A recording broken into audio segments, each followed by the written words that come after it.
In the Superpower Academy, our protagonist, Ning Feng, was spending his day normally playing League of Legends, and he was pretty confident in his gaming skills. But then a woman raised her hand and smacked Ning Feng's face for wasting time around like this. This woman was Ning Feng's childhood friend, Wang Yu, who didn't want him to waste his time instead of preparing for the Awakening exam sometime. Ning Feng claims playing games was just as important as working hard, and that aside, he doesn't think he'll awaken as anything more than a 1-star or 2-star profession at the age of 18. He admired his friend Wang Yu for awakening to a 5-star profession at the ideal age of 16 and joked about why he would need to worry about work when he can just rely on her.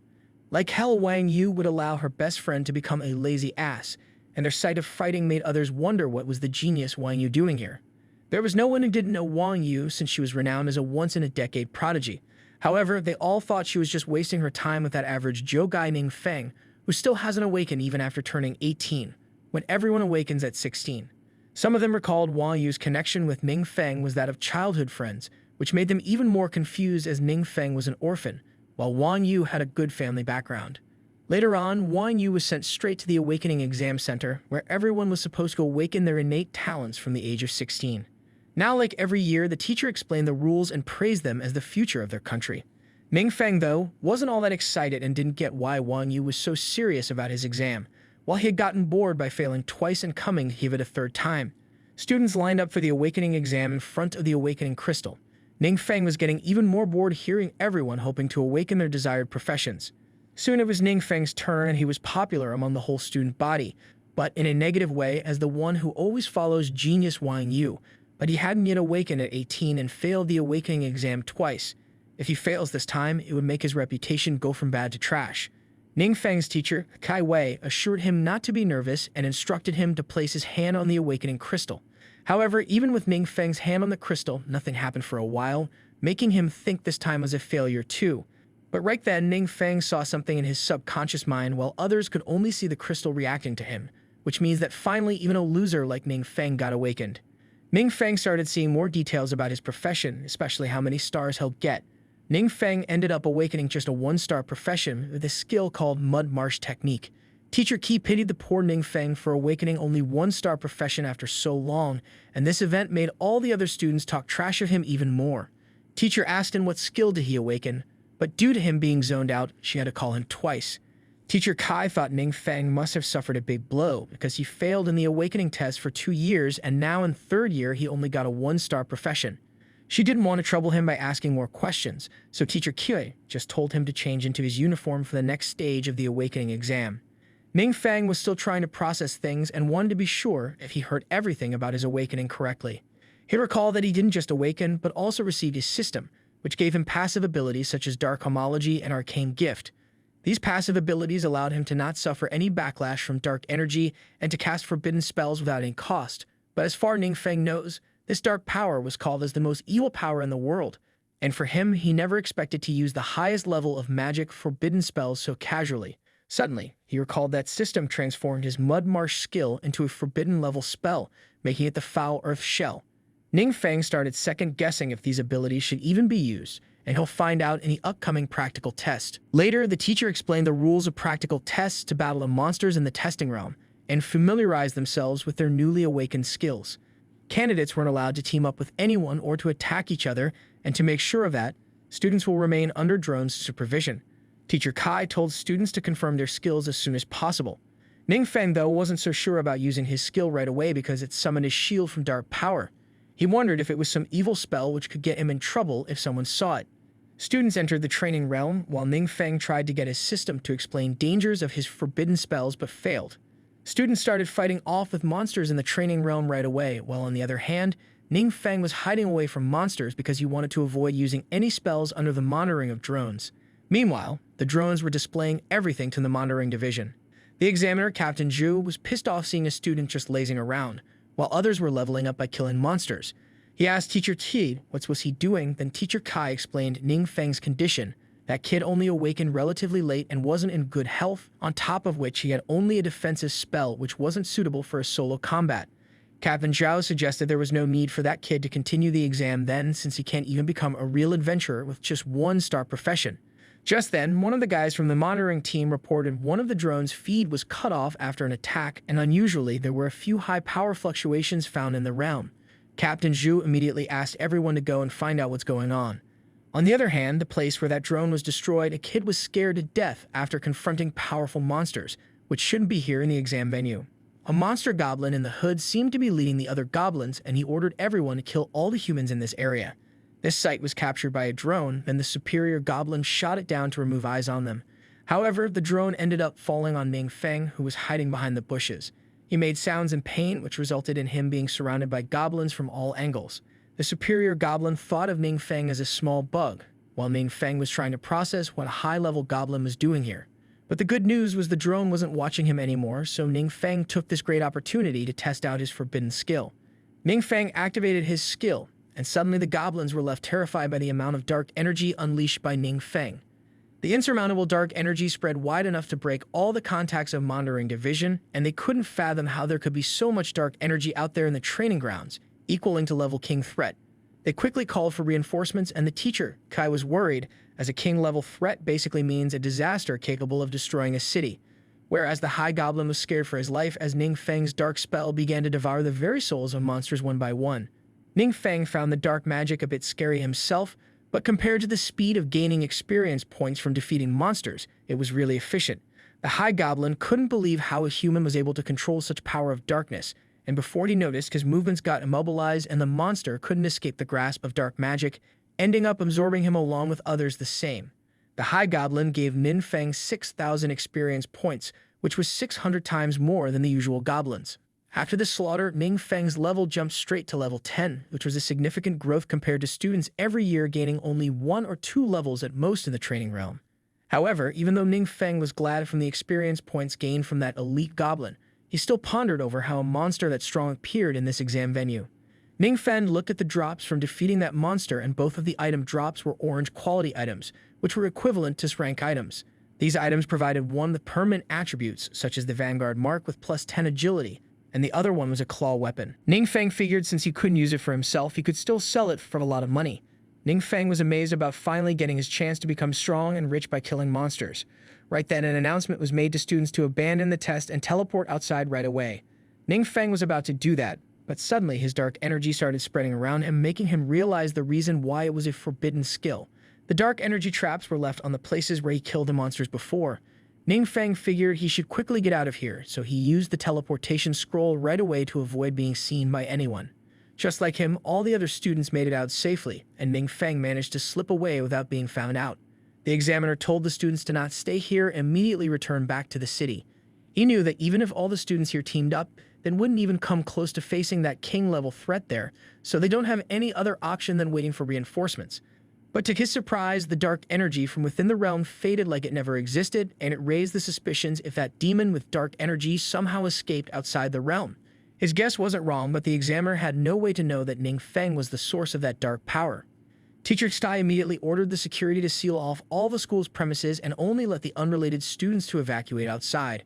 Ning Feng asked Teacher Tsai what happened, but the purple-head waifu innocently asked him if it was okay. Ning Feng just nodded and was told to hurry up and leave the school immediately, after which the school was suspended temporarily and students were informed not to come back until further announcement. Ning Feng went to his childhood friend Wang Yu and told her there seems to be a problem going on in school. Wang Yu already heard of the school being sealed off due to some unknown power, but Ning Feng couldn't figure out if that power was that elite monster or the dark energy. Either way, Wang Yu thought Ning Feng must be bothered after enduring for so long only to have the exam interrupted. She then told him since he was a defensive spell user, he should join her team to level up starting tomorrow. Ning Feng thanked her for kindness but boasted he could handle his leveling up on his own. Ning Feng was actually planning to go solo since he could only use dark forbidden spells, which can't be used casually in front of others and might scare off Wang Yu. Wang Yu, on the other hand, thought he was lazing around again, so she sold him and made it clear he can't refuse it, and no matter what he will have to come by 8 tomorrow morning at the West Gate. Ning Feng tried to turn her down, but she just walked away, leaving him all troubled by her autocratic nature. Ning Feng started considering if he should call it off saying he was sick, but as far as he knows Wang Yu, he can't avoid her, and he might have to use his last resort. After that, Ning Feng went to the Yuan Cheng Exchange Company to buy some equipment which had skills attached to them. This way, he might be able to pretend he was using skills while avoiding the forbidden skills. He hoped that his system won't turn even the skills of his equipment into a forbidden one, and aside from that, he also planned to sell some of the loot he gained before. Upon his entry, he was greeted by a bold-dressed lady, and she asked him how she could assist him. Ning Feng started to purchase an item with more spell attached, and it couldn't be anything from weapons, clothing, or accessories. The attendant suggested that since he was a newly awakened student, why don't he just buy other high-level spell items unlike the low-level Meyer spell one? Ning Feng just mentioned he needed it temporarily, so he was fine without a high-level item. The attendant called out another attendant who had recently joined the exchange firm and ordered her to handle Ning Feng since she didn't want to waste her time on a poor guy. Ning Feng didn't like the attitude she showed, and just then the new attendant arrived and asked him how she could help him. Ning Feng told her the details, and this attendant was kind enough to patiently show him around different items, while Ning Feng tried them out one by one to find a suitable one. In the end, he finally found a ring that suited his requirement, and he thanked the attendant for accompanying him to so many items. He then asked her where he could sell his loot, and the attendant politely took him to the appraisal consignment, where the loot for selling was appraised and traded. The manager was a rude man, and the attendant informed the master Winston that Ning Feng here wanted to sell his loot. Ning Feng showed his orange-level item clause to him for appraisal and asked for its value. Master Winston was amazed at witnessing a real orange-level item with low-level requirements and high attributes boost, which would sell really quick. He asked Ning Feng what price he was expecting for it, to which he just replied the higher the price, the better for him. Winston mentioned he'll call some clients right away who will be interested in this. In the meantime, he told the attendant Yang to take care of Ning here. Winston talked over the phone with the client, while Ning Feng was served some tea. Soon, Winston was done with the client and informed Ning Feng that his item had been sold for 50,000 crystals, and after deducting 8% transaction fees, Ning Feng will receive 46,000 for it. Ning Feng didn't expect it would sell for that much, and the newbie attendant Yang Xin felt lucky to get a client like Ning Feng. Winston proceeded to state the money will be deposited to Ning Feng's account immediately, while Ning Feng decided to look around for some more items he might want to buy. Meanwhile, other agents were having a talk with the girl who passed Ning Feng to the newbie, and when they asked why she did it, she replied that she was only interested in rich and powerful handsome guys, and poor guys like that boy weren't even worthy of carrying her shoes. It was then our boy came back from the appraisal room, and the self-conscious bitches wonder why the guy was with their manager. One of the agents came and told them that the boy sold equipment for 50,000, and now he was going to buy another piece of equipment. The bold bitch now regretted her actions, and she wanted to be the one to receive commission from this. But it was late for her now, while Yang Xin saw Ning Feng off and told him to find her directly for faster services next time he comes, leaving her name with him. The next day, our boy was walking like a macho man to the meeting spot, and he made sure to check his equipment yesterday beforehand to make sure his equipment won't be transformed to forbidden level. Now he won't have to worry about exposing his forbidden level skills. Ning Feng greeted Wang Yu casually, and beside her, there were her other party members as well, including a shield warrior, a mage, a great axe berserker, and lastly a cleric for healing spells. Wang Yu introduced her party members, but Ning Feng felt a cold, sharp chill from their eyes, as if he owed them 80 million or something. Then the shield warrior told Wang Yu that since she was about to reach her second transformation, he got something for her. Ning Feng was amazed by hearing that, since one would receive transformation quests every 30 levels, which means Wang Yu has already made it to level 60, worthy of being called a genius.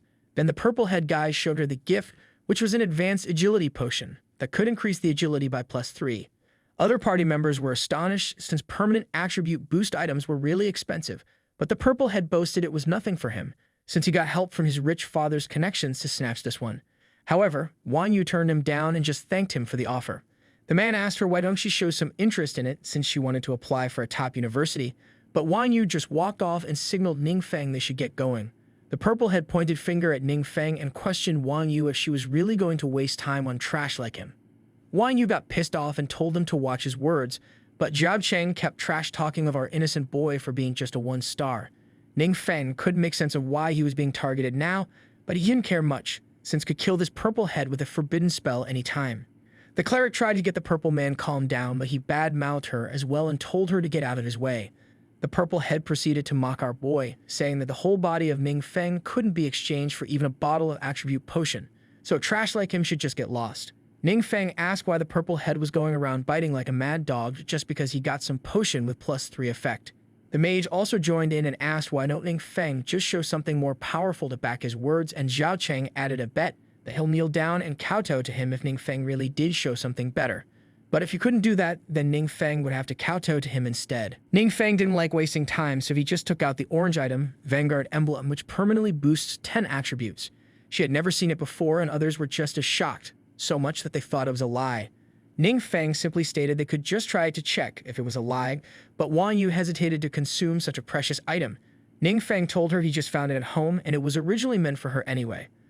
Other party members wanted to see her use it right away, and so Wang Yu consumed the Vanguard emblem for real, raising everyone's curiosity to see its effect. Ning Feng was confident, and Wang Yu also confirmed that her attributes increased for real. Zhao Cheng refused to believe this was real and accused Ning Feng of having stolen it. Ning Feng reminded him to kowtow now just as he bet and make sure to be loud since he can't hear properly, obviously making fun of him. But Zhao Cheng refused to do it, which made his party members doubt he really meant his words.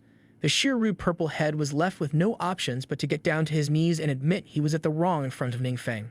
Ning Feng just smirked and waved goodbye to everyone as he left with Wang Yu, and when she said sorry to him for her party member's behavior, Ning Feng told her she don't have to be sorry with him, and if possible, he tried to tell her happily that she don't have to accompany him either and should be focused on her second transformation, so she could get into the best university. His real intention was just to go solo since he can't level up around her. Wang Yu thought he was sacrificing, and she didn't want him to give up on himself. She also brought something for him, and Ning Feng saw those were skill books, the purple ones at that, which were considered second rare after orange ones.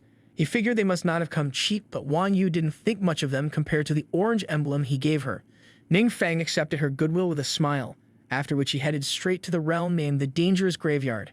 Here, there were dangers like facing undeads, and currently the undeads were killed one after another by light arrows, shot by Wang Yu while Ning Feng was just enjoying from the sidelines. He was kind of bored as well, since the experience gained by monsters here was low for him, but he can't just tell Wang Yu that he's already a level 10. It was then Wang Yu received a call, and when she picked it up, it was her party members on the other end, telling her the big news that a grand monster boss, a fallen necromancer, was about to appear, and they should take this rare opportunity to level up. The cleric asked her if she would be coming. The cleric was polite in asking her, but Zhao Cheng shouted Wang Yu have to come, because there was no way they could fight the boss without her and might miss on the rare drops from that fallen necromancer, which were very important for Zhao Cheng. Wang Yu heard him clearly, but she didn't just want to leave Ning Feng here. But Ning Feng assured her she could go, and since they both would be in the same secret realm, he could level up with her later. Wang Yu agreed with it and told him to go to the safe zone and wait for her. Ning Feng gave a thumbs up and was really happy she was going now. As she went away, he told her to come by later to play with him if she had time, but she was in no mood to waste time playing around. Now Ning Feng became serious now that he was alone, and since the Grand Monster Boss was here, he should try out the new skills he got to level up. He figured the more forbidden spells the better, and unfortunately he could only use 3 skills at his current level, and the skill slot increases at every 5th level. It means he'll be able to use skill books given by Wang Yu and reaches level 15. Meanwhile, in another area of a dangerous graveyard filled with undead, some party was planning to break through monsters to open up a path to the boss monster. Suddenly, they saw a huge fire attack, which means an adventurer party was already ahead of them. They went ahead and noticed it was the Lion Guild, led by Zhao Cheng, and they knew that party was filled with talented ones like Wang Yu. Their party was paving their path without much difficulty and had set their eyes on defeating this boss before anyone else. The cleric noticed Wang Yu seemed to be stronger than before, which happened because of her stat boost. Meanwhile, inside the Perilous Tomb, the deepest part of this secret realm, a mysterious portal opened near the tomb, and from this spatial magic, our boy just teleported here to the boss monster directly. He faced the fallen necromancer boss directly and said it was time for him to say bye-bye now. Fallen necromancer instantly attacked Ning Feng, and the impact left the targeted area damaged. But Ning Feng timely dodged from it, but the boss thought he evaporated the human and dared how an arrogant adventurer appeared alone in front of him. Ning Feng just appeared from the back of the fallen necromancer with his spatial steps and responded to the monster boss's question that he dared to come alone because he didn't want to share the spoils. Ning Feng activated the Meteor Rain Forbidden spell, and suddenly the whole sky was covered with meteors made of dark energy. The boss monster wasn't the only one damaged by those overpowered meteors, but the whole tomb got destroyed and crumbled apart. Ning Feng smirked as it went easier than expected for him, and he started receiving experience points from all the monsters he killed around this area. And as for the boss monster, it alone gained him 50,000 experience points, leveling him up straight to level 30. Ning Feng liked most of the loot, although he got some of the skill books that he couldn't use. But still they would sell for a lot, so he kept the unusable ones and consumed the Necromancer emblem, which boosted his spirit attribute by 15, while deducting the stamina by 3. Right after he absorbed the Necromancer's emblem, Ning Feng got the notification that he got a chance to awaken into hidden professions like Undead Wizard or become an all-elemental mage. Ning Feng's expression grew serious as he smirked, knowing full well how rare hidden professions were.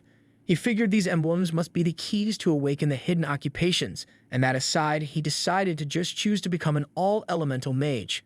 While Ning Feng was in the middle of awakening, everyone else around the area, including Wang Yu's party, got caught up between the terrifying dark magic spread around the whole place. Wang Yu quickly called for retreat, but the Purple Head didn't want to leave because of this rare boss. Wang Yu tried to contact Ning Feng, so he'll leave quickly, and he seemed to have left already. Ning Feng actually went to the Ascension Hall since he reached level 30, and he didn't see many people around the place at the moment. As he walked further, a woman asked him if he was here to receive a job task, to which he nodded, and the woman carried out his registration work by asking for his information. She didn't think he was that talented, since changing jobs at 18 was too late for an average person. When the preparations were done, she asked him to follow her to the machine. She gave him instructions and was about to leave, but she sensed something. Then a guy in armor came and informed her that the perilous tomb had been destroyed and the source of power, which devastated the whole area, was still not clear, but they speculate it must be a threat a king level or higher. The woman seemed to be more than what she looked, as she noted the king level threats happened twice. The guy then mentioned that higher-ups have requested her assistance, and she seemed to have a code name, the Lone Shadow. During the first job change quest, Ning Feng received two options. One was to defeat the boss of Illusion Tomb, ranked A, and obtain its Blood Soul Crown to become Necromancer, or he could pick the second quest, to obtain Holy Emblem from the Divine Temple, ranked S, to become the Master of All Magic. Since Ning Feng wanted to become Master of All Magic, he just accepted the second quest and set out to clear out this S-rank mission to obtain a hidden class. He planned on utilities these 3 days of quest time with ease, and as he left the job transfer hall, Ning Feng noticed the lady attendant wasn't the same woman from earlier. Meanwhile, that woman, a lone shadow, was at the tomb that got destroyed to pieces by Ning Feng. While she was analyzing the place, one member from the monitoring team mentions his surprise on seeing a lone shadow in the flesh. The Lone Shadow was actually a secret organization, and all the members of this organization possessed hidden classes that allowed them to use the power of darkness in combat.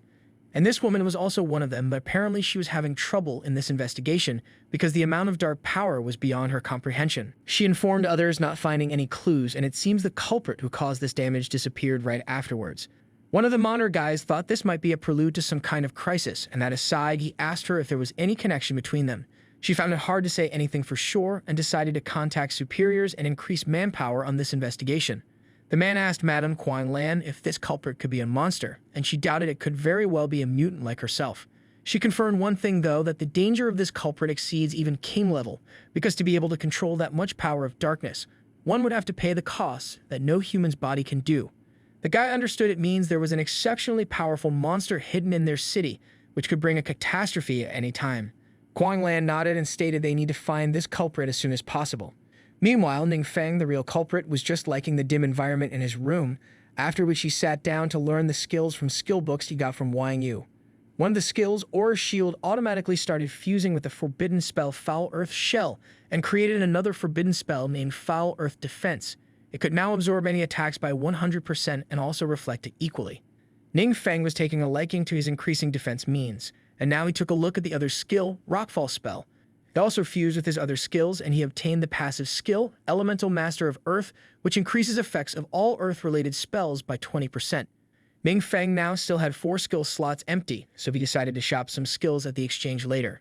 Next day at the exchange building, he entered looking around as if searching for someone, while the purple-head woman from before saw him trying to be nice this time to get commissions. But Ning Feng didn't bother, as he was looking for the nice woman Yang Xin. The woman said Yang Xin was handling another client right now, so she would instead help him out. Ning Feng refused the offer and preferred to look around the place by himself instead. This ignorance of his pissed her off, as she thought she wasn't even comparable to that newbie. She still tried to get his attention, but Ning Feng kept walking, and after some time Yang Xin arrived running and said she wasn't busy at all, but just having a meal. She was informed by one of her colleagues that Ning Feng was here, after which she just hurried all the way here. Ning Feng apologized for interrupting the meal and offered dinner as compensation after this. The purple head was becoming more angry as she just missed another great deal. Ning Feng proceeded to sell the 2 skill books he received in loot from defeating monsters and wanted to buy other books. At the time of appraisal with manager Winston told Yang Xin to accompany him in buying, while he appraised these skills books were not ordinary and a purple level. Winston was becoming curious about Ning Feng's background, so he decided to have someone investigate him. After that, Ning Feng took Yang Xin to dinner, and when he asked for the bill, Yang Xin mentioned she already paid for it. Ning Feng was a little disappointed as he wanted to treat her like promised, but Yang Xin claimed she had a reason to treat him, so she did. Ning Feng wondered what it could be, but she kept it a secret. Later, Ning Feng offered to give her a ride back home, but since she had to stop by somewhere on the way, she just booked a taxi. She set the destination for the taxi to the city hospital, where her father was admitted. She was grateful to Ning Feng, since the commission she earned from him earlier helped her pay the medical bills. She teared up as the bills were finally covered now, but right then, the taxi she was traveling on got into an accident, and the driver was killed right away through a shattered windshield. Yang Xin saw the taxi driver was actually killed by a monster, and unexpectedly, a secret realm seemed to have opened up in this area, causing mass attacks by the monsters. Yang Xin quickly jumped out of the car and wondered why there were monsters in this safe zone. As she was covered with monsters, Yang Xin noticed another secret realm portal opening, from which a man with a monster-like hand came down smirking, with something like an amulet in his neck. Yang Xin tried to fight back against the monster, since she was actually a 1-star mage at level 34, but her attacks were ineffective against this monster. The monster was about to end her life with one strike, but then somebody killed it with a slash of his large sword. This man was one of the adventurers from the security team, and after rescuing her, he confirmed if she was fine and asked her to find a safe place to hide. The man in clad armor wasn't pleased by the sight of the whole area being covered by monsters, and he had never seen a secret realm opening in human cities like this. And as for the monsters from this secret realm, they were by no means something an ordinary adventurer could handle. He recalled hearing from that official that there might be an exceptionally powerful monster hiding in the city, and this incident could be related. Just then, a dangerous sneaky attack was about to hit him, but the man had good reflexes and managed to dodge the devastating blow. He questioned if the sneaky attacker was a human or most likely a mutant. This man was the one who hailed from the secret realm before, and he claimed to be neither a human nor a mutant, but instead a guardian of the power of darkness. The man never heard of this guardian thing, but right now wasn't the time to dwell into these things. He swung his sword without holding back against that guardian, but the guardian just punched back his sword along with him with tenfold force. The man hardly survived that hit, and he determined the strength of the opponent to be at least a third transformation. It was then the Dark Guardian became serious, as he started excluding an ominous dark aura, followed up with a direct confrontation to show the weak human his place. He took a jab straight to the abdomen of the man, causing him to bleed out regardless of the clad armor, sending him flying away to the ground. The Guardian laughed as he claimed to have gotten really stronger by this power of darkness, and he felt like an endless stream of power surging through him. Suddenly, the Guardian was scolded by the voice coming from the amulet, calling him a pathetic human and reminding him not to get carried away, since this power was granted to him by the one behind this voice. Without his power, the man would be just like a worm in the dirt. The Guardian could feel the watchful eye of his master looking through the crack formed in the sky with the secret realm. This demon was on a whole nother level and seemed to be the mastermind behind this attack on human city. The Guardian bowed down to his master like a slave, after which the demon commanded him to turn everything in this city to dust. The slave guardian heeded to his master's command, but he was unaware that our chill protagonist just came out of the restroom and was surprised by how much the scenery changed from just a few minutes ago. There were monsters everywhere causing destruction and killing people, and right then, one of the monsters saw Ning Feng and attacked him on instinct. Ning Feng stood idle while the shape of ground beneath him started changing, and suddenly a sharp peak emerged from the ground and killed the monster in a second. This was Ning Feng's one of the skills, Earth Spike Wall, which perfectly complemented his other Earth spells. Ning Feng switched to his adventurer's uniform and went to the center of this chaos, where he saw a human in clad armor being almost beaten to death by this mysterious mutant. The Guardian didn't expect a human was still left when he saw Ning Feng and decided to finish him in as little time as possible to move on. But as he attacked Ning Feng, he was unaware that he just called for his death. Ning Feng didn't do anything while the Guardian tried to crush him with his mutinized hand. Only a second later, the smirking Guardian came to realize it wasn't that easy as he saw Ning Feng opposing his grip with a force field. The Guardian couldn't make sense of how a weak human blocked his attack, while the master of this slave sensed exactly how powerful dark energy Ning Feng was excluding. The demon master immediately admitted that the threat of this human far surpassed his own, and even from that much distance, he sensed a presence more terrifying than death in Ning Feng. Ning Feng, on the other hand, just thought if this demon was going to cast a forbidden spell in the city, which would leave him no choice but to end it all here himself. Ning Feng freed himself with ease, and at the same time the demonic arm of the Guardian shattered because his master pulled back all the dark energy he provided him. The Guardian tried to contact his master, but the demon master already ran off, shouting a retreat to every monster and demon in this area. The monsters quickly listened to their master, and they retreated so fast like a deer running from a tiger. The Guardian slave was left behind like an abandoned puppy, with his arms shattered and extremely weak compared to before. Ning Feng was amused by this sight and decided to have some fun. Now we get a little information of the so-called mutants, being those humans who obtain a hidden class that uses the power of darkness. This ability to use dark power made them stronger than any ordinary classes. However, when they happen to lose that power of darkness, they become really weak, just like the guardian slave that was abandoned by the demon lord behind him. He was immediately killed by Ning Feng's earth magic, making a hole through him. And now that Ning Feng cleared this situation here, he decided to quickly take the loot and head back home before anyone notices. After a few seconds, the members of the Lone Shadow arrived at the site and were surprised to see the monsters and the secret realm have already disappeared. Kuang Lan was also present here, and she found it strange for the monsters to just attack and disappear without destroying everything in the area, as if they had some ulterior motive to come. She asked other members what was the scene in other areas affected by this catastrophe, to which she replied that most areas were safe now, except the south area, which was in the center of this invasion.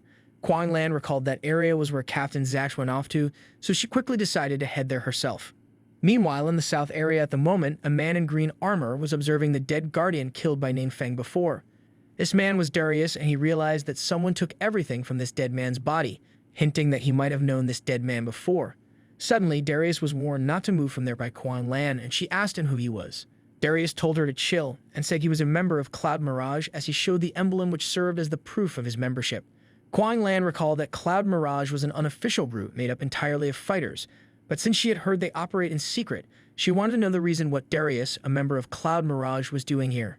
Darius responded he came here because of this dead man, because apparently this man used to be one of them, but he betrayed the organization and assisted monsters to invade their organization and kill most of them, leaving a handful survivors. Kuang Lan suspected if the death of this man was what stopped this current invasion, but Darius knew for sure about that, and he had his own question to ask if they were the ones to kill this man. Kuang Lan denied they weren't, which only confused Darius further as to who could kill this man, since he tried his best until now, but didn't even get to touch him because this guy would always escape. Kuang Lan, on the other hand, was perplexed to see the state of Captain John, who was defeated by a guardian slave despite being a 3-transformation adventurer. Right now, both Kuang Lan and Darius couldn't help but wonder if there was really such a powerful person in this city who could kill that demon in one strike like that. Darius started walking, and Kuang Lan asked him where he was going, to which Darius just replied he was off to find something. Meanwhile, at Ning Feng's house, his smiling was reaching eyes as he managed to get 2 orange-level items, the Eternal Glory armor and pants, both of which required a user to have at least 120 levels to use them. These rewards were even more exciting than the boss rewards last time, and Ning Feng figured out the fact why that guy wasn't wearing it means his level wasn't high enough. Ning Feng figured if it had been high, he might have to use forbidden skills to defeat him. But for the amulet, Ning Feng couldn't see any information about it through the system, which made him wonder if there was some ancient god or something hiding inside. At the same time, through this amulet, the demon lord was able to see and hear Ning Feng's words, and just when he felt relieved by the thought that he wasn't discovered, he heard Ning Feng's doubts of someone hiding in it. The demon lord jumped in fear and cut off all the connections to not risk exposing his location. This caused fear amongst not only him, but all the other monsters as well, and in the end, the demon lord couldn't help but wonder how Ning Feng sensed him. Next day at the city hospital, Captain Zach seemed to have gained consciousness, and he mentioned having seen a young fighter who saved everyone in the city. Captain Zach was actually helped by the man in green armor, Darius, and just at that time, both of them saw the enemy running away after seeing that young man. Kuang Lan could sense vaguely that whoever this mysterious person was, their strength was no lower than hers. It caused some worries to them, as Kuang Lan guessed this person might not be registered for sure, since they couldn't find anything about them. Captain Zach mentioned that with such a person living among them, he already feels so much safer than before. The man behind Kuang Lan suggested an idea that they could try tracking the remnants of the dark power from yesterday's battlefield. However, he had a fear.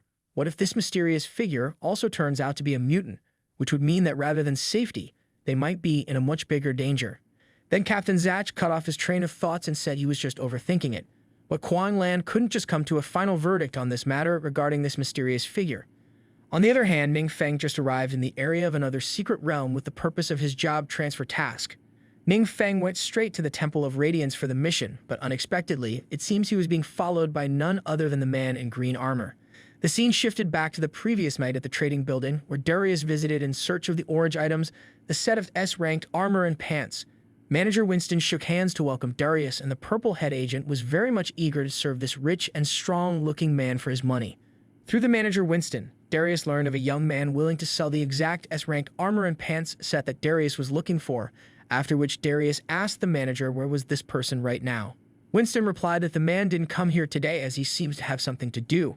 Darius recalled this person most likely had the set of his master's relic, so he asked Winston for Ning Feng's location, ready to pay for just information as well. Winston was growing a little hesitant, as he noticed that the moment Ning Feng put the suit on sale, this young man came right away as if he planned it. Winston confirmed the location of Ning Feng through the person he set to investigate him, and after Darius left, Winston recalled that according to his investigation, Ning Feng's parents were just ordinary two-star professionals who disappeared early on. Ning Feng was left alone and attended the city school, later on awakening his profession very late at the age of 18, which was just a one-star profession. The purple-head bitch thought our guy was trash after all and questioned where he could have gotten the items. The agent came to the conclusion that he might have stolen it, which must be why Darius was looking for him. Winston thought even if it wasn't stolen, the means he got it through wouldn't be legitimate by the circumstances. And either way, she figured that Ning Feng would now have to suffer the wrath of that fourth transformation guy now. Meanwhile, Darius was still following Ning Feng with the suspicion of how this mysterious young man could defeat the secret realm invasion that defeated even his master. He just knows for now that his master's relics were on the guy, and if he's not a strong person, then it was more likely there was someone strong behind him, so he better remain cautious of him. As Ning Feng walked further, he saw various adventurers fighting the monsters outside the Temple of Radiance, and now he decided to change into his adventurer's outfit.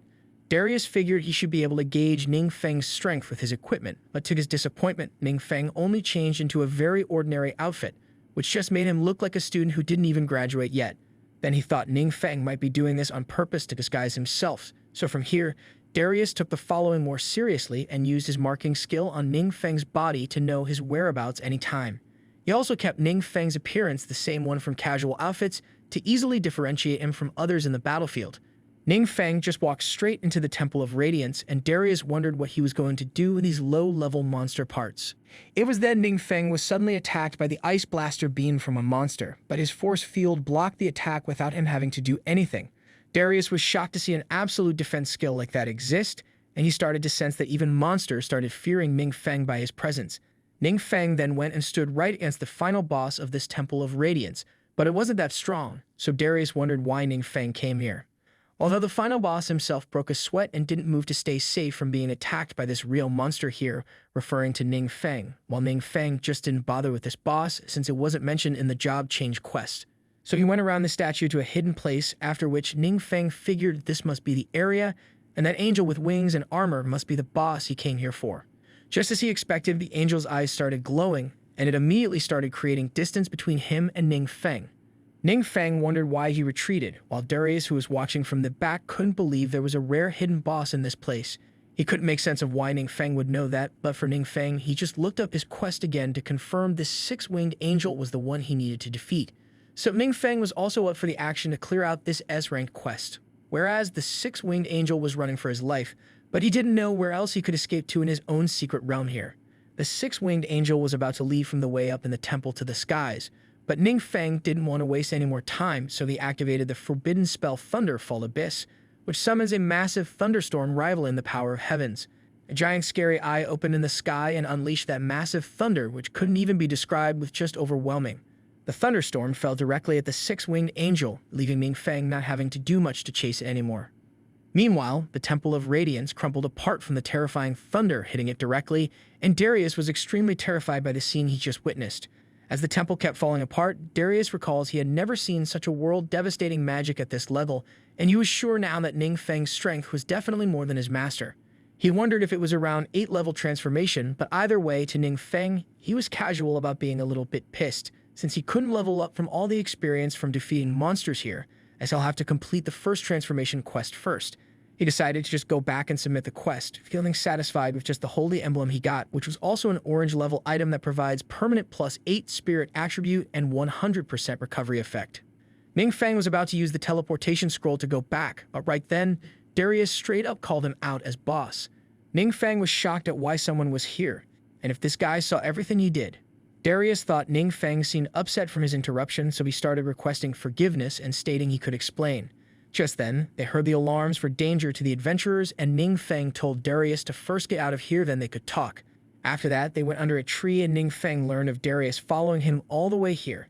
Darius claimed he didn't mean anything rude by it, and he just wanted to confirm something given Ning Feng's young age.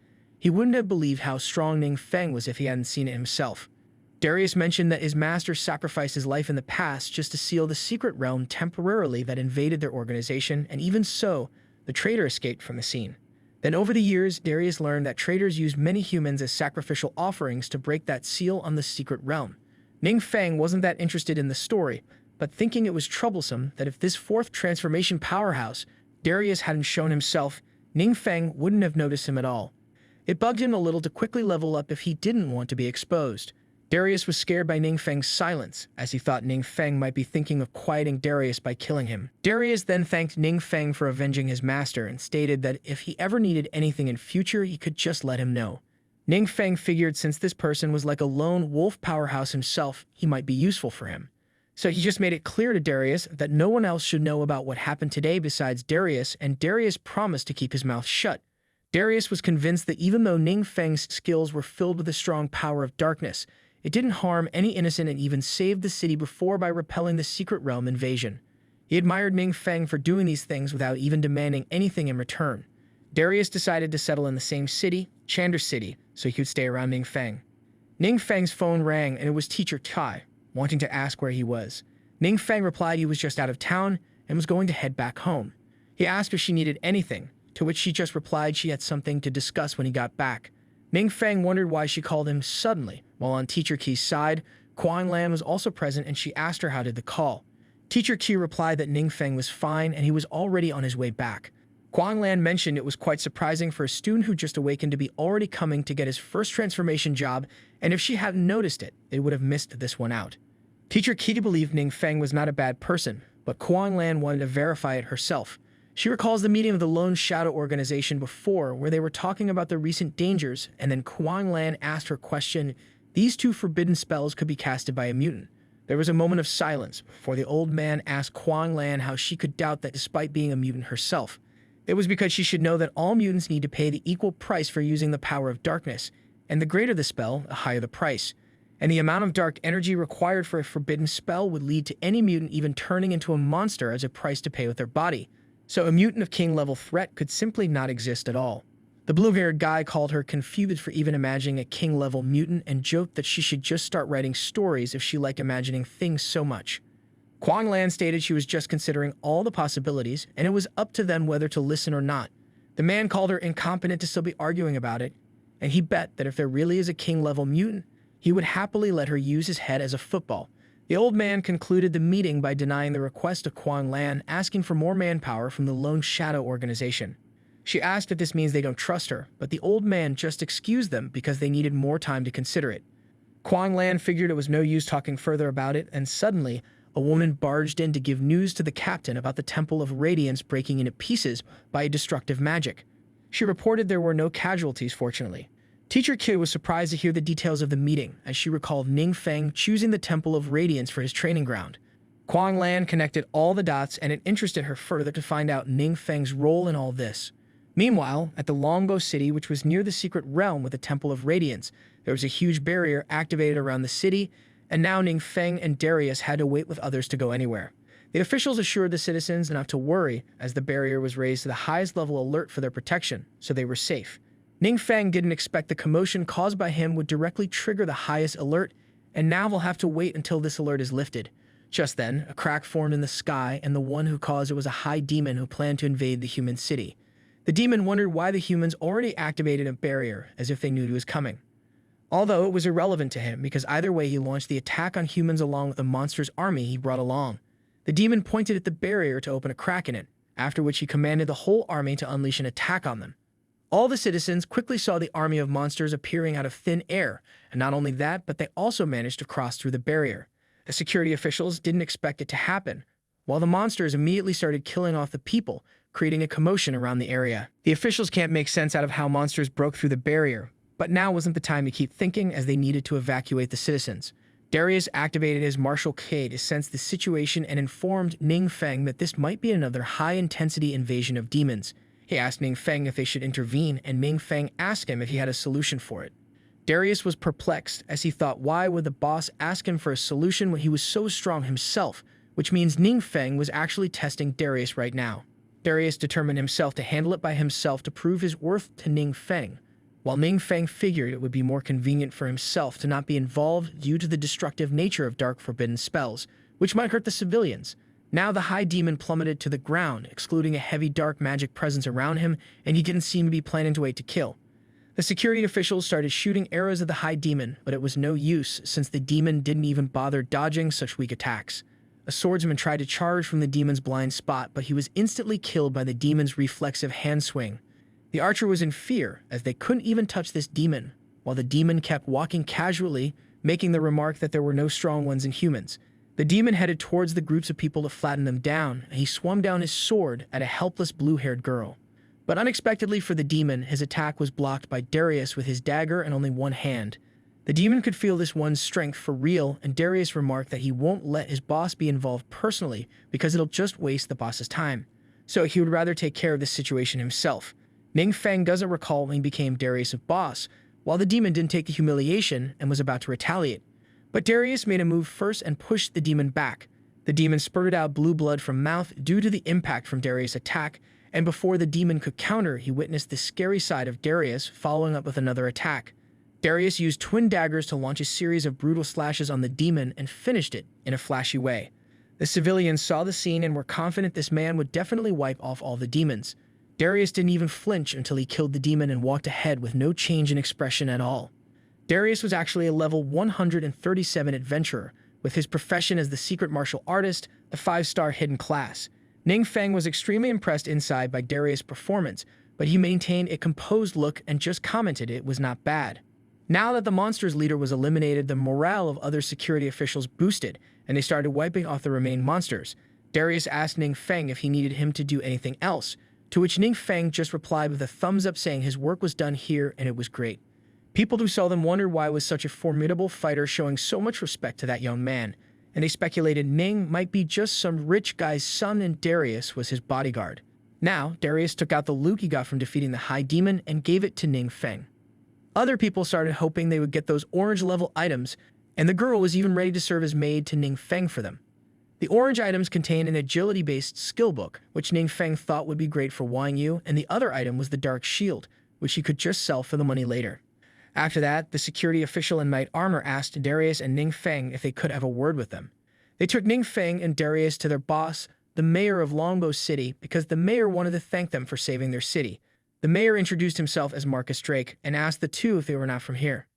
Ning Feng replied he just came here for some business but ended up getting stuck due to the lockdown. He asked the mayor with cold eyes why he was being held here for so long. The mayor replied it couldn't be helped because of the highest alert security and apologized to him for their mistake. Ning Feng politely told him there was no need to be sorry, because inside he knew it was his fault to trigger the barrier in the first place. Then the mayor asked his men to get the flying scrolls, which he wanted to give to Ning Feng as compensation. Ning Feng figured the flying scrolls were a good item, and they were pretty rare to find since they could be used only once. Then the mayor requested Ning Feng if he could stay here in Longbow City for a few days, since they might need some time to repair the barrier and monsters might attack in that time. Ning Feng mentioned his schedule was right, so he couldn't fulfill that request, and he wanted to go back quickly to complete the quest within time. Ning Feng asked a bit strictly if the mayor thinks he was so free, which made the mayor reconsider his request. Just then, the scrolls arrived and the mayor gave Ning Feng the flying scroll along with a supreme black card that works in any trading company. Ning Feng recalled that the supreme black card was basically the proof of him as a VIP, and it was given to only a select few individuals. He figured the mayor must have a high reputation in the trading company, so with that, he accepted the items and the mayor was glad his sentiments were understood. Otherwise, he might be blamed for losing favorability of such strong individuals. Mayor asked Ning Feng if he could expect to seek help from them in future, and Ning Feng replied that won't be a problem as long as he has time, he will help. Mayor and others were extremely happy to hear that, since this means their city will be safe in future. Now Ning Feng and Darius used the flying scrolls to fly in the air at high speeds to return to their city. Meanwhile, at the transformation hall, Wang Yu's party was eagerly waiting for her to come out with her second transformation quest. She soon came out along with Zhao Cheng, and suddenly, Wang Yu noticed someone coming with the help of flying scrolls. Zhao Cheng asked her what was wrong, and she replied that among those two people, she thought she just saw Ning Feng as well. Zhao Cheng asked if she was sure about that, since the flying scrolls cost thousands of crystals, and they might be too much to afford for a poor guide like Ning Feng. And other than that, it was also not possible for a just awakened guy to come to the job transfer hall. Wang Yu was pissed off and she warned Zhao Cheng not to dare say anything bad about Ning Feng again. Otherwise, she'll make him regret it. Zhao Cheng hated being talked to like that, and he wondered why he always brought up that worthless loser. The cleric came to the front and asked Wang Yu and Zhao Cheng how their second transformation went. Zhao Cheng replied that he ended up getting a great quest, and unfortunately, he didn't get an S-rank one. Others tried to cheer him up, saying it was awesome enough to complete his second transformation at the age of 18, and he would be counted in the supernova list by top universities. Cleric asked Wang Yu next, and for some reason, Wang Yu kept quiet for a moment. Her silence made others curious, and they thought if she ended up getting a quest below C grade. Zhao Cheng thought she wouldn't always be a genius, and if she did get a low-rank quest, then he could try to be nice in her eyes by trying to comfort her this time. But to his surprise, Wang Yu replied why would she need to be comforted when she actually got an S-rank quest. Everyone was surprised by the news, as getting an S-rank quest was extremely rare. However, the reason why Wang Yu seemed a bit distressed was because her quest was actually rewarding her with a hidden class she had never seen before. Zhao Cheng questioned how one's class changed to hidden class when the classes were already determined at the time of awakening. Wang Yu knew that as well, but when she went for the second transformation, she was faced with the chance to undergo a hidden class change from Swift Archer to Vanguard Shadow. It was possible because of the Vanguard emblem she consumed before, and Wang Yu was also contemplating on this unexpected change. She recalled that the emblem given by Ning Feng turned out to be more than just an item, and she wondered if the confidence Ning Feng gave it to her meant if he already knew something like this would happen. She chose to advance to hidden class, and after telling all the process to her teammates, the cleric asked her how she could take such a big decision so quickly. Zhao Cheng, on the other hand, believed that might be a fault in the job change system, and told her to not make a decision so hastily, as it could ruin her whole life. Wang Yu realized that he was unhappy with her development, so she made it clear he should mind his business. Others, on the other hand, were happy for her, and the cleric wished she could have a friend like Ning Feng. Zhao Cheng grew jealous of her, and he wanted to get one emblem for himself no matter what. Meanwhile, Ning Feng was currently looking at the divine emblem, which provided permanent plus 5 points to stamina and spirit. He consumed this emblem to complete the S-rank quest, and after absorbing it, Ning Feng saw the process of his first transformation. He received a passive skill, precise manipulation of forbidden spells, which allowed him to control the power of darkness significantly. Meanwhile, Darius was waiting in the back, and at the same time, Quan Lan came and saw Darius, recognizing him as the same fighter she met before. She wondered why Darius was here, as if he was guarding Ning Feng. Quan Lan had investigated Darius previously and learned that he was quite insanely talented to have a fourth transformation at his younger age. He was basically a genius, even at the national age. However, she couldn't make sense of what she heard from the staff at this place, stating that when Darius entered here, he was always behind Ning Feng and was maintaining a very respectful attitude towards him. Quan Lan informed teacher Kai one thing for sure, that her student Ning Feng was definitely not simple, and she left the rest up to her to confirm it, as Ning Feng arrived back from his first transformation. Teacher Key's belief in her student didn't waver at all, being sure that he will never become their enemy. Ning Feng was casually leaving the place while talking to Darius when he got called out by Teacher Kai. Ning Feng didn't expect to see her here, and he recalled she had something to talk to him about. At the same time, Darius called Ning Feng boss and said he'll respect his privacy and wait over there. Ning Feng's face turned pale, and he quickly explained to Teacher Kai that the guy was just joking. Then Teacher Key asked Ning Feng if he had already completed his first transformation. Ning Feng was taken aback by this revelation, and he remained silent for a minute, thinking about what he should reply now. But since Teacher Chai has always taken care of him, he knew he could trust her, so Ning Feng came out honest that he did complete his first transformation, and he didn't exactly want to explain too much to anyone else since it was complicated. Teacher Chai had to ask him something else then. He was influenced by the power of darkness. Ning Feng asked her why she questioned that, since it means she might know something about his system. Teacher Kai stated there have been anomalies in the world, including many secret realm invasions which also affected many people with the power of darkness, transforming them into mutants. Ning Feng just replied that he was not a mutant in that case, and he recalled that mutants were closely monitored by the authorities, so he didn't want to be involved with them in any way. Teacher Key asked him if he could cooperate for one more thing, as she took out a piece of black rock. She asked him to inject his magic power into these crystals, as it'll display the power of darkness inside him. Ning Feng's face broke a sweat in tension, and his hesitation made Teacher Key suspect him. Ning Feng just claimed to be a bit nervous, and he tried to inject a little power of darkness in that stone. Suddenly, the dark rock exploded into pieces, and Ning Feng knew the reason for it very well. Teacher Chai, on the other hand, was shocked by this reaction. Ning Feng asked her what's going on, and Teacher Kai recalled this rock was actually a demon crystal, which was very sensitive to the power of darkness, so it was used to detect mutants. When the crystal was injected with dark power, it shakes, and the more intense the shaking, the higher the amount of power of darkness one has. But Teacher Kai didn't know exactly what it meant if the rock just exploded like that. As Teacher Tirai and Ning Feng both looked at the shattered demon crystal in confusion, Ning Feng told her it might be a bit unbelievable to change his profession right after awakening, but he wanted to know if she could trust him as a person, since they have known each other for so long. Teacher Tirai knew Ning Feng lost his parents at a young age, and he also awakened later than others, so it was already remarkable of him to maintain such an optimistic and positive nature. She affirmed that she trusted him, but it was her duty to report these events further. She asked him for understanding, and Ning Feng understood it well. However, he can't think of how the officials would respond, and he might even have to leave Chandra City in the worst-case scenario. After that, Teacher Ki took out an item and said it was something she wanted to give him to congratulate his first transformation. It was a purple-level spell book, and Ning Feng accepted it happily. He thanked Teacher Ki for taking care of him all these years, and he also had prepared a gift for her. Ning Feng presented an orange-level item, the Holy Wings Belt, which boosted one's spirit power by 20, recovered stamina and healing powers by 50%, and even provided 100% dark power resistance. It also had a feature to allow the user to cast healing spells with no chanting. Teacher Ki was amazed by receiving an orange item just like that, and that no chant effect could save lives at crucial moments. She told him she couldn't possibly accept something this precious, but Ning Feng replied it was just the reward of his first transformation, so he wanted to give it to her. After just handing it over to her, Ning Feng mentioned his friends were waiting, so he took his leave while he looked cool. As Teacher Kai saw him leave with Darius, she tried to process how Ning Feng just had an orange item like that, making him seem a bit mysterious. Later, at the adventurer's office, she went to report what happened to Quan Lan, and she had never seen such a situation of the demon crystal shattering before.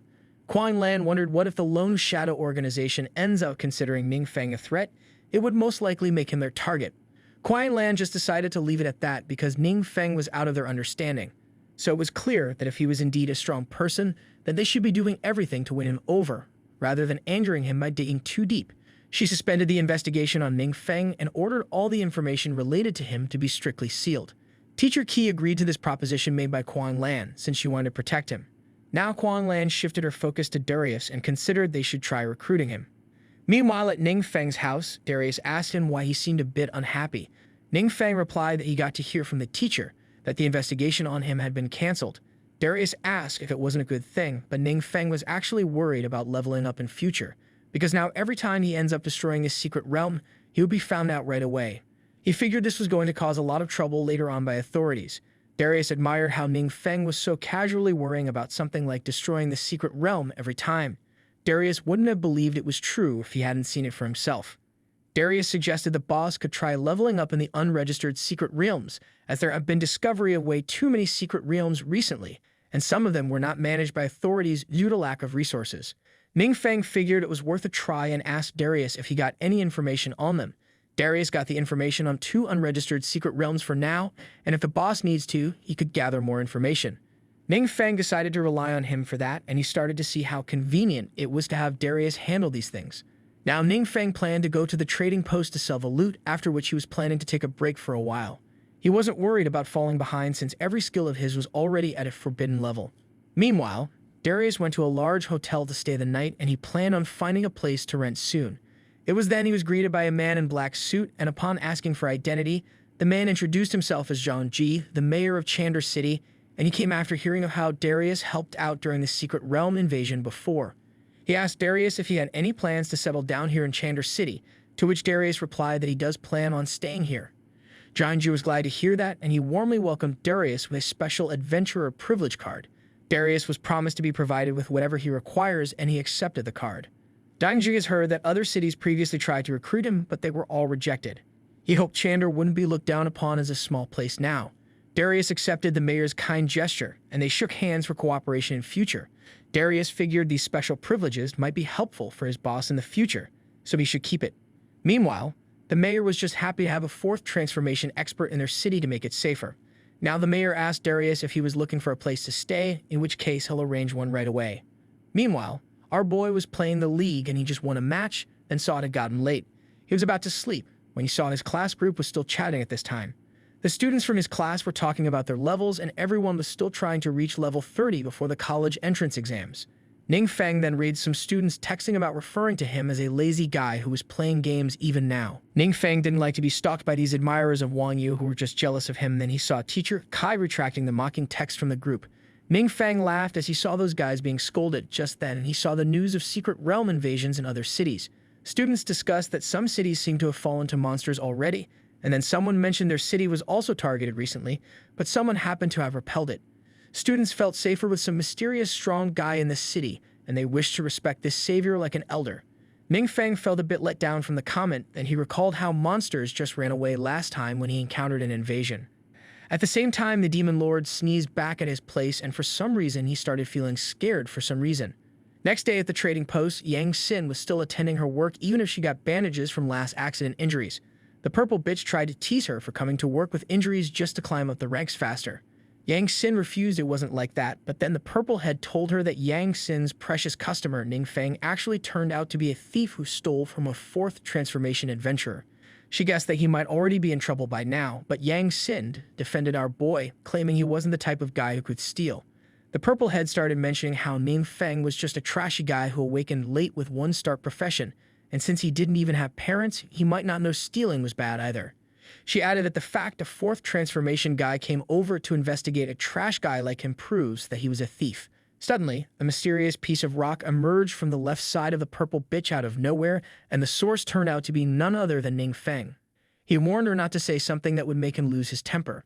The purple head didn't expect him to be safe and was surprised. She then accused him of using offensive spells within the trading post and started calling the guards to handle him. Yang Xin told her to quickly escape before the guard arrived. Ning Feng assured her not to worry about it. She was worried for him, and soon the guards really arrived along with the manager Winston. Winston was offended by Ning Feng acting reckless within the building, but Ning Feng was also pissed off because he learned of Winston carrying out an investigation behind his back and even framing him as a thief. Winston said that being a thief or not was the talk for later, but for now he commanded the guards to send him outside. Ning Feng took out the black card and asked if this was how they treat their guests. The guards immediately halted on the way, and Winston and the purple bitch were both shocked to see a supreme black card on Ning Feng. They thought it must be fake. Ning Feng mentioned he got it as a gift from the Mayor Drake.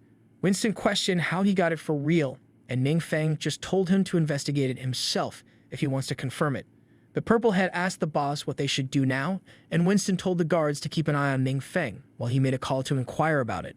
The trading post was closed by the guards for the time being until this situation resolves. While the Mayor Drake asked Winston what was going on as he heard about Winston investigating Mr. Ning Feng. Winston's face immediately turned blue as he noticed the mayor seemed to know Ning Feng, and he excused himself saying it was just a small misunderstanding. Winston recalls that Mayor Drake's father was one of the founders of the trading posts, so it was given that he'll respect Mayor Drake to not risk his job. But Mayor Drake was pissed off when he doubted something was wrong and shouted at Winston if he offended Ning Feng by any chance. Winston lied he couldn't possibly do that, but the mayor was already sure of it now. He slammed his fist on the desk and announced he'll be there at the trading post right away. Winston was left dead inside as he couldn't figure out why the mayor was so angry just because Ning Feng was involved. He decided to call Darius as he figured that the fourth transformation powerhouse will definitely save Winston's face in front of the mayor. Meanwhile, Ning Feng was passing time in the waiting area, and soon the Mayor Drake and Darius came running to see Ning Feng. Ning Feng asked them why they were here, while Yang Xin was puzzled to see them. Apparently, they could tell Mayor and Darius were pissed off at the purple head, making her scared as if she'd done something wrong. She then saw the manager coming out with a dead expression, and when she asked him what happened, Winston claimed it was all over now. Mayor asked Ning Feng if he really didn't want that manager to apologize. He nodded that there was no need, as he doesn't think he's the kind of person who would repent by just apologizing. The mayor ordered then fire the manager Winston and his agent, after which the manager was really pissed off, and he hit the purple head bitch for ruining him. Mayor Drake was feeling ashamed for this happening in front of Ning Feng, and he ordered the guards to get them out. After that, Ning Feng was taken to the VIP lounge where he sat down with Darius and the mayor for some tea. Mayor noticed Ning Feng seems to have a good impression of Yang Xin, and thanks to her the trading post reputation was saved. Meanwhile, Yang Xin was observing how cool Ning Feng was even while talking to such big shots. Mayor gave Yang Xin a heads up for being so diligent in her work, and she promised to work hard in future as well. Ning Feng apologized to the mayor for taking his time, but the mayor claimed it was fine and Ning Feng's matters were his. Mayor then asked if Ning Feng was interested in buying anything from the catalog, and Ning Feng mentioned he was trying to see if they heard of something called the Relic of the End. Both the mayor and Darius were confused as they heard it for the first time, but Ning Feng just excused, saying it was nothing but something he read on the internet. Later, he returns to home and starts consuming the skill book given by teacher Kai, which holds the skill to replenish mana in battle temporarily. Ning Feng was curious what forbidden spell it would turn into, and after learning it, it turned into a spell that allows him to absorb dark power from items. Ning Feng left understanding of the item and surrendered to the knight. Next day, Mayor Drake bid farewell to him and used the flying scroll to fly back to his Longbow City.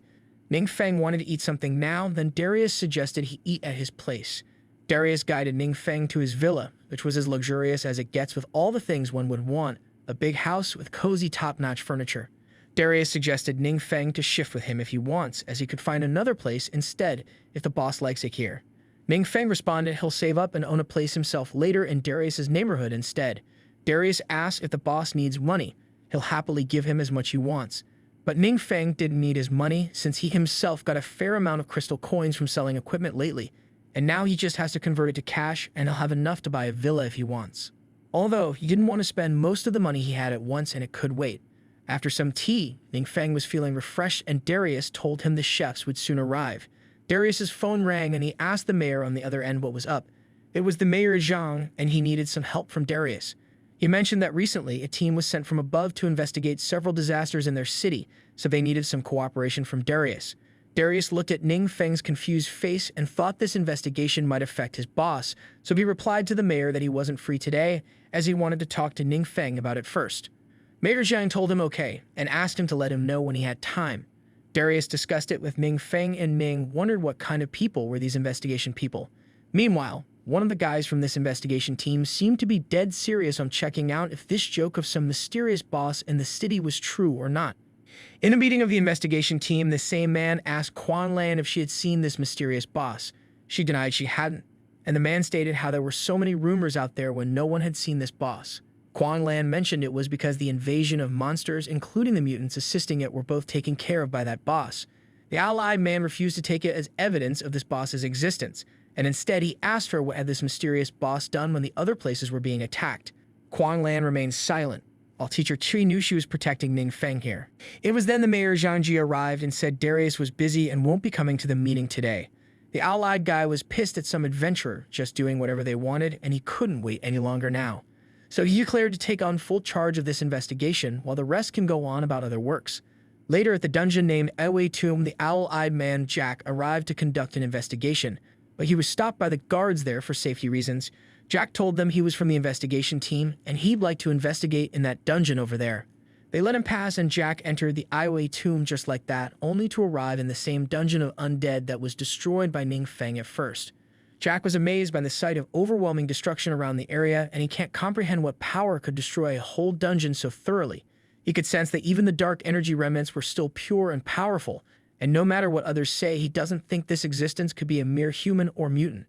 Jack was enticed by all the dark energy, but when he tried to absorb a little of it, suddenly a monster emerged from the dark hole. Jack didn't expect this area to be filled with so many powerful monsters, and he planned on killing and absorbing their dark energy for himself. Meanwhile, at Darius's house, Ning Feng was playing games when suddenly he got an alert that the final relic was found. Ning Feng didn't know the system could contact him like this, and when he tried to concentrate, he could find the location of this final relic. Ning Feng got ready to leave to check this out right away. Darius saw and asked where he was going, to which he replied nonchalantly that he was just heading out for a bit. He asked Darius to continue the game for him and try not to lose rank points. Ning Feng took a cab to the nearest spot to the location his senses were telling him, but then he noticed that something seemed to be moving. Meanwhile, at the dungeon he was going to, the guards suddenly encountered a monster that emerged out of nowhere from the gate. They couldn't understand just what was that thing, as this monster had the face of Jack on the top center. Jack was calling out for help, requesting somebody to get him out of this. On Ning Feng's side, he encountered a path blocked by the security officials as they alerted everyone of the danger ahead. Ning Feng just got off here and decided to follow that thing on foot from here. He noticed it seems to have stopped at one place for now. Meanwhile, Jack and the monster or monster with trapped Jack was causing destruction around the place while Jack requested somebody for help repeatedly. Soon, the members of Lone Shadow, including Quan Lan, arrived, and they were just as bewildered at the sight, wondering what was going on. A fierce battle took place, and the scene shifts to Teacher Kua using her healing magic on Quan Lan, who was defeated by Jack. Quan Lan managed to survive this only because Teacher Kua had the equipment she was given by Ning Feng. The moment Quan Lan woke up, she asked where the monster went, and Teacher Ki replied it was headed towards the city. She mentioned the mayor Zhang had already called Darius for help, and now it was up to his timing to minimize the destruction. Quan Lan thought since Darius was almost as strong as her, He alone won't be a match for the monster, but she believed that the person behind him, Ning Feng, might be their last hope now. Meanwhile, the monster Jack was wreaking havoc wherever he was going, and Ning Feng didn't expect it to be a big skull monster with a small skull at the top. Ning Feng wondered casually if this beast would require him to use a forbidden spell to defeat it. The monster attacked as soon as it spotted Ning Feng, but our boy stayed in place as he didn't feel the need to dodge this attack. The monster's attack was deflected by Ning Feng's force shield, and it couldn't believe how there could be such a powerful force field on a person. At the same time, Ning Feng received the option if he wanted to absorb this skull monster, and since it seemed the easy way, he just chose to go along with it. Ning Feng suddenly felt some difference as his body started absorbing the dark power from the skull monster. During that process, some memories flashes in Ning Feng's eyes as if these were the memories of someone else. Ning Feng saw many terrifying things in these memories, like the army of monsters with many demon lords. At the end, he received the notification that all of his attributes were increased by 100. Ning Feng was overjoyed at this significant boost of attributes, but he recalled something was a bit off about this process, as if he absorbed more than just dark energy, some kind of images or memories. Right then, Darius arrived at the location his aid was requested, and he found Boss there. He asked Ning Feng what happened here, to which he replied that he just took care of the monster. Jack was left behind since it was only dark energy that was absorbed by Ning Feng. Darius wondered if this guy was behind the monster invasion, and more confusing than that, he can't sense any overwhelming power around the area. It made him wonder how Ning Feng took care of this monster without using any powerful magic spell. Now Ning Feng just left the cleanup to Darius and ran off incredibly fast by himself. Darius didn't know Ning Feng could run that fast, as he expected Ning Feng to be just a mage. Darius could tell that speed already surpasses most of the agility-based adventurers, which makes him think highly of Ning Feng. Later, at the prison of Chandra City, Jack was imprisoned here and was questioned about the disaster caused by him. He confessed that he was indeed the monster back then, and apparently he became one when he found a mysterious demon in that dungeon. He tried to take the dark energy of that monster for himself, but instead he was devoured by that monster, which later used him as a vessel. Kuang Lan gets the gist of the situation, and apparently, from what Jack remembers, he was dealt with by the mysterious boss. Mayor Zhang was excited, as this proves how safe their city was because of the mysterious boss, and Kuang Lan and Teacher Kai smiled, knowing it was more or less true. Afterwards, the mayor asked Darius if he had seen that mysterious boss, to which Darius replied he was indeed fortunate enough to see him. His reply got Teacher Kitty and Kuang Lan at alert, as they thought Darius might reveal Ning Feng's identity. Mayor requested to be introduced to this mysterious boss so he could reward them and make sure they lived permanently in Chandra City. Darius replied that the boss didn't like attention, so the mayor should give up this idea.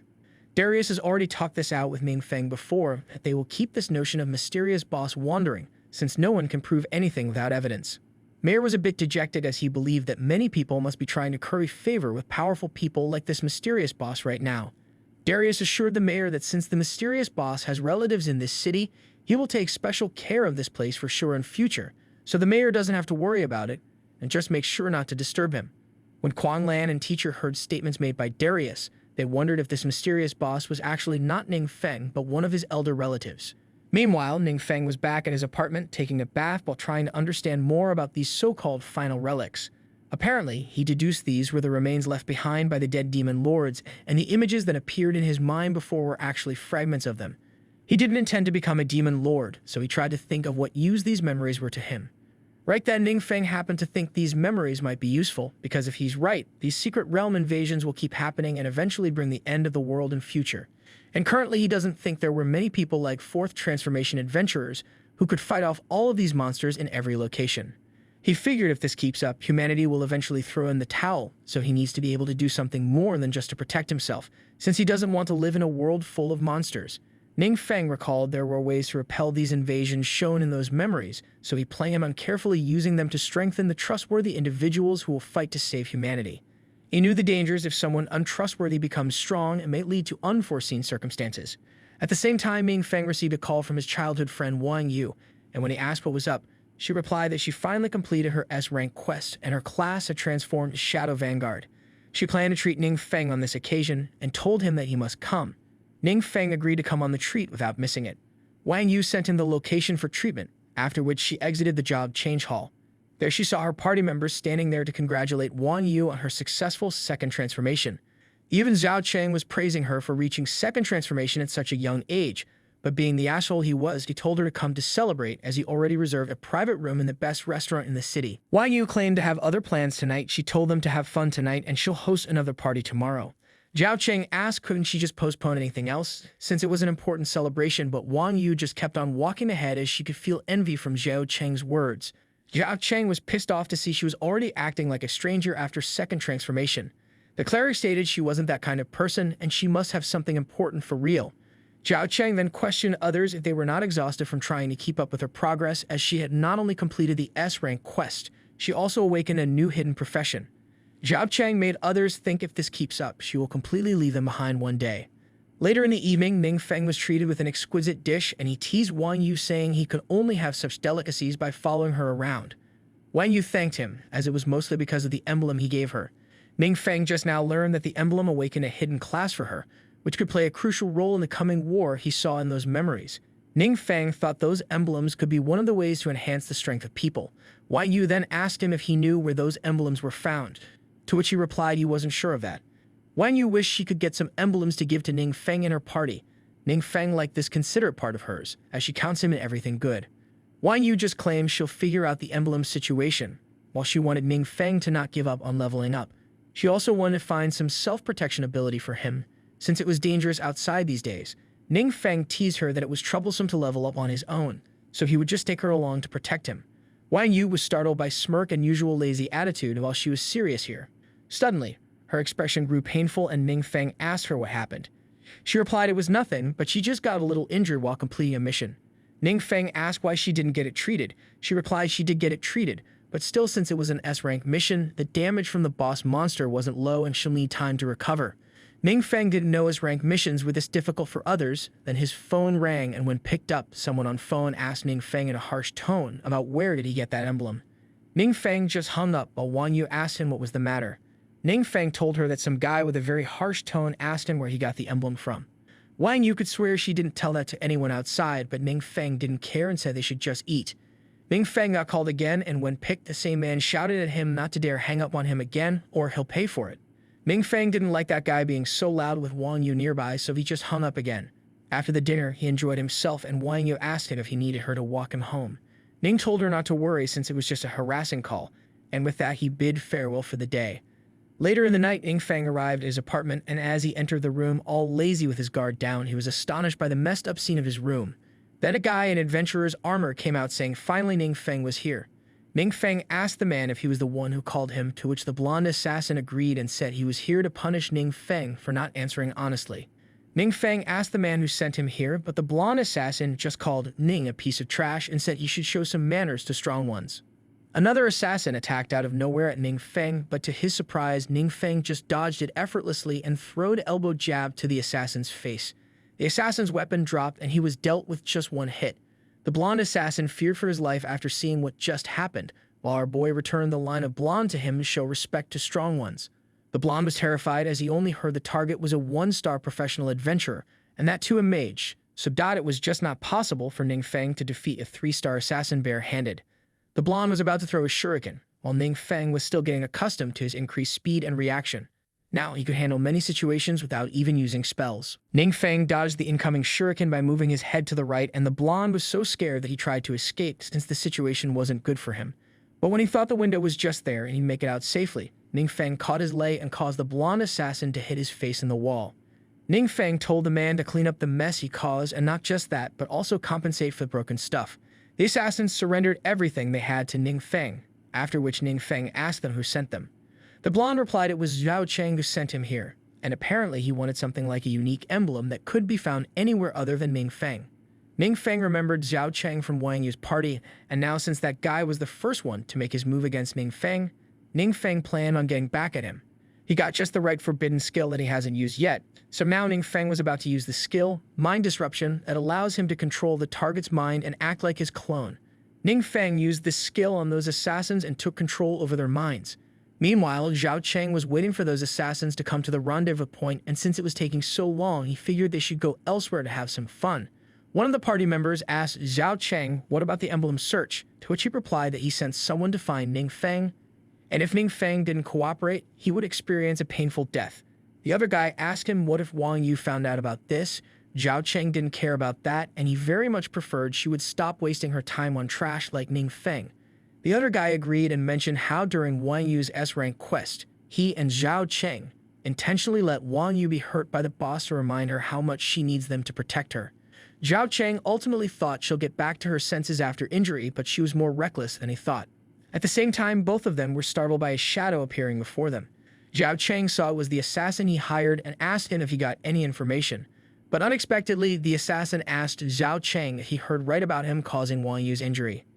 Zhao Cheng and the other guy were surprised to hear that, and he warned the assassin not to interfere in his affairs.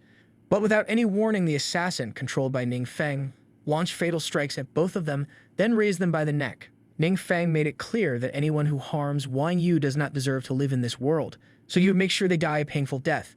Ning Feng inflicted both of them with painfully enormous amounts of dark energy, and he made them experience a much more painful death than any normal adventurer would have. After they perished to ashes, Ning Feng did the same with the assassin's body and made sure not to leave any evidence behind. However, after this incident, he figured it was really dangerous for him to live in an ordinary neighborhood where anyone could come and target him. Ning Feng didn't mean to be scared of anyone, but still he can't stay home all the time and his stuff might be unsafe. Ning Feng was currently planning on organizing some important things based on the memories of the Demon Lord, and it was fortunate that he hadn't started yet, otherwise in this incident it might have been exposed. Ning Feng decided to move to Darius' place, since it would be perfect as nobody would dare barge in the house of a fourth transformation powerhouse. He went to Darius and told him about what happened, and Darius was bursting with anger after hearing that someone dared to attack his boss. He told Ning Feng to rest while he makes sure there won't be anyone else left to cause trouble for him again. Ning Feng told him there was no need to hurry and he had something else to ask of him. He asked Darius if he knows any reliable alchemists. Darius asked what requirements should that alchemist have.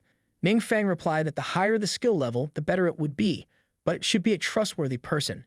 Darius mentioned he did know of many alchemists, but they have already joined large guilds, which according to Ning Feng wouldn't be very suitable for keeping the secrets he was planning to share. Ning Feng recalled from the memories he absorbed that the Demon Lord once killed some high-level alchemists, and the potions brewed by those alchemists of the future were more advanced than the current world. Ning Feng could recall the prescriptions from memories and planned to discuss it with a professional. However, alchemists and guilds were not free to act, and the risk of information leaks was higher, which would only attract more bugs like before. Ning Feng didn't want to attract any more troublemakers, so he just told Darius to keep an eye out for a suitable alchemist, meeting his criteria. Next day, he asked Wang Yu about it, and she replied that she does know a reliable alchemist. Ning Feng didn't expect to find someone so quick, and Wang Yu stated that the cleric of her team, Xu Ting, had a brother who was a very good alchemist and was planning to join Wang Yu's guild. But it didn't work out because he didn't get along with Zhao Cheng. Ning Feng felt a bit relaxed after taking care of a major issue for Wang Yu by killing that bastard, and now she won't be troubled in future. Wang Yu asked him why he needed an alchemist, to which he replied that he just found some prescriptions at home and wanted someone to help him look at them.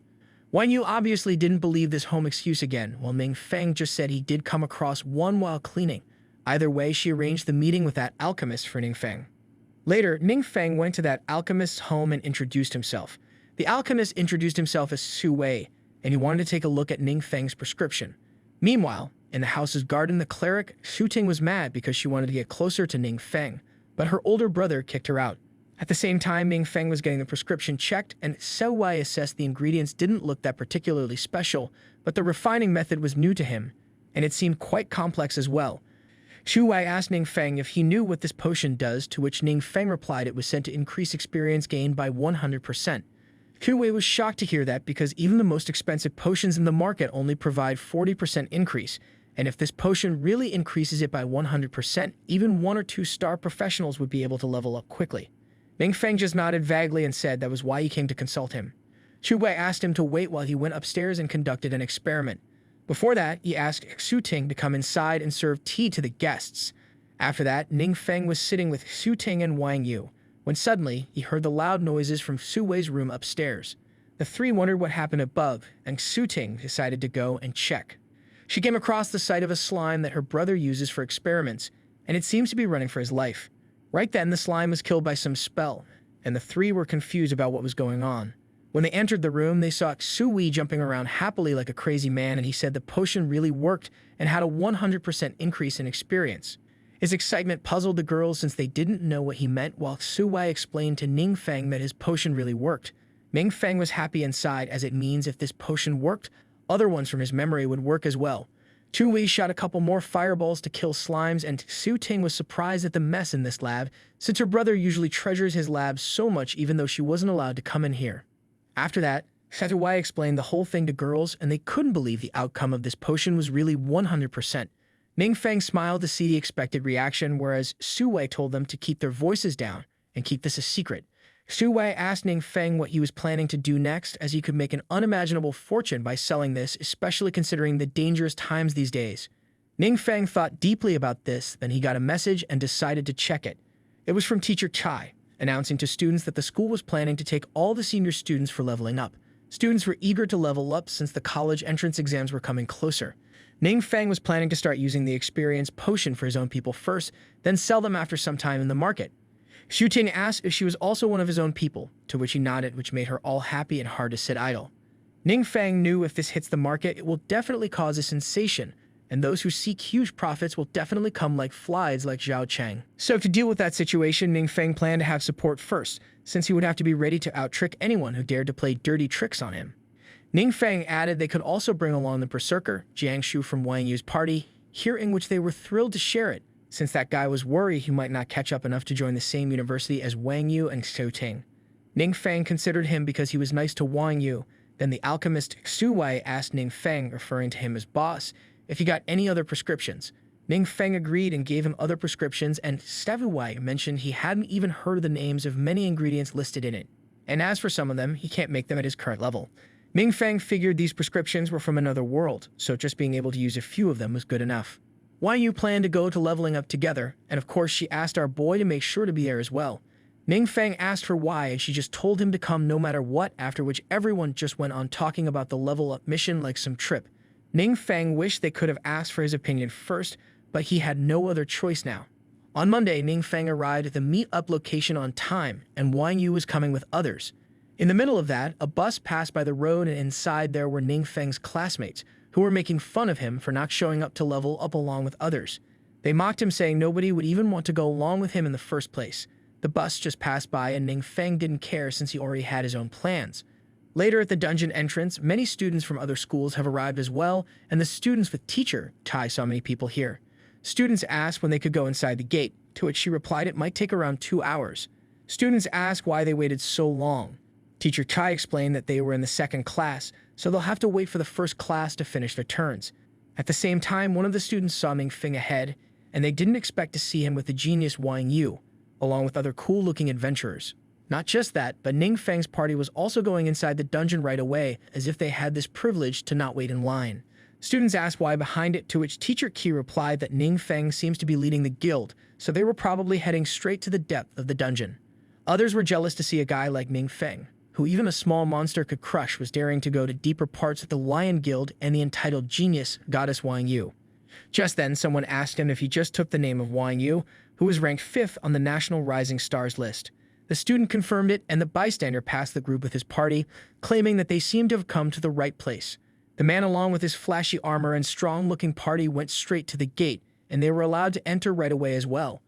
The student from Teacher Q's group was pissed at another privilege just passing by like that a female student asked if he didn't recognize that party just now. She mentioned that the party contained other rising stars just like Wang Yu. Their members started with the 4th-ranked Aurelia Autumn, 3rd-ranked Rick Lee, and lastly, a 2nd-ranked rising star, Ethan, the leader of that party. Later, deep in the dungeon, Ning Feng's party was preparing, and Jiangshu was surprised when he saw the 100% experience bonus potion.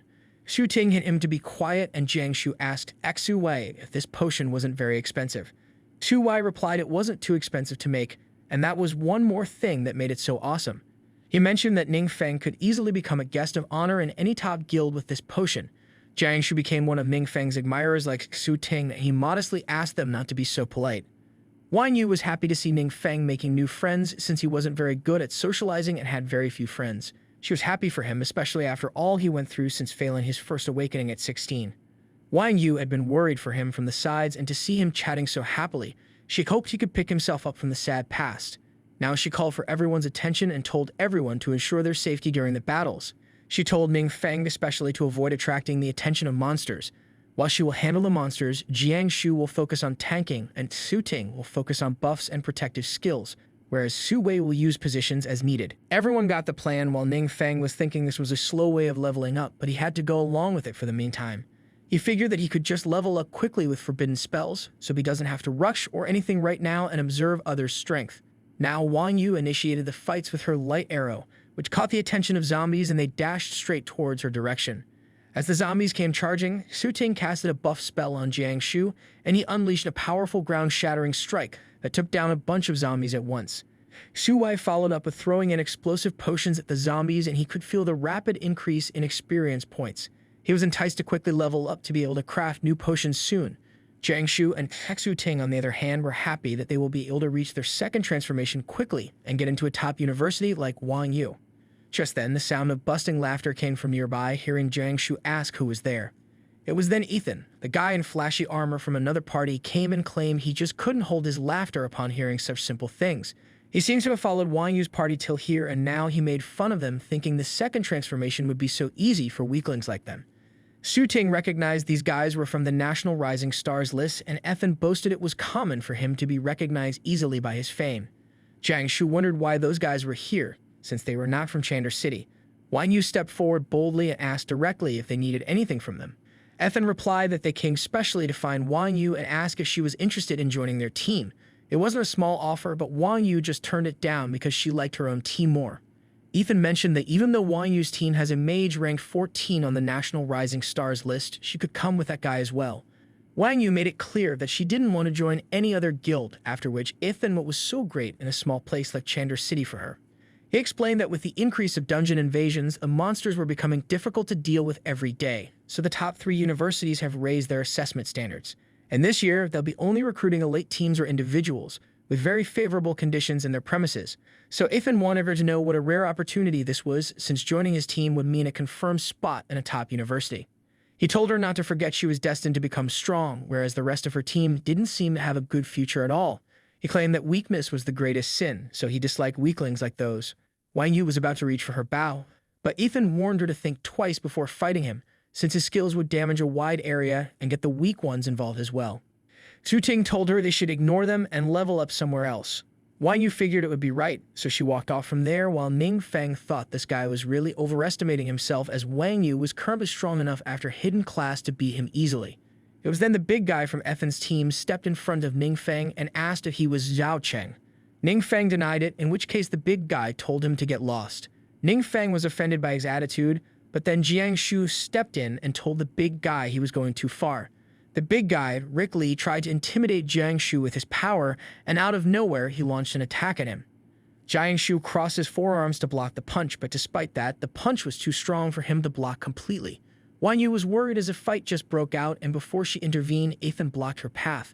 She told him to get lost, which pissed off Ethan as it hurt his pride. It was then Jiang Shu told Wang Yu from a distance that he was fine, she didn't have to come.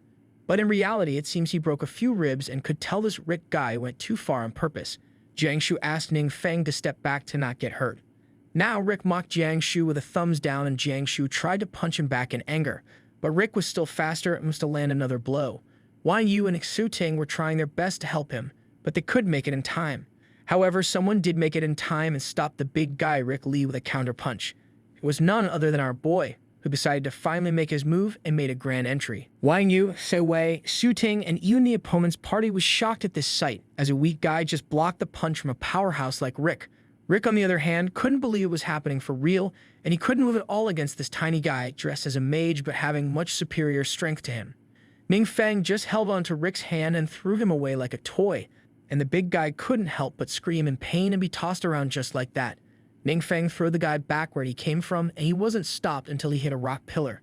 This time, our boy called him a useless fellow, and instead of Wang Yu, it was Ethan this time who ran to assist his party member. However, Wang Yu shot an arrow straight up in his butt, leaving him unable to sit for some time. Su Ting chuckled at the sight, while Aurelia Autumn from the opponent party felt pity for the poor guy. She couldn't comprehend how a mage could defeat a berserker with bare hands, and an archer shot a tank in close combat. Ning Feng didn't really want to expose his hand and keep a low profile, but now he figured he'll have to, so he just became serious and firstly asked Su Ting to heal Jiang Shu. She went and cast a healing on him, and Ning Feng asked Jiang Shu how he thinks he can deal with that Rick guy from earlier.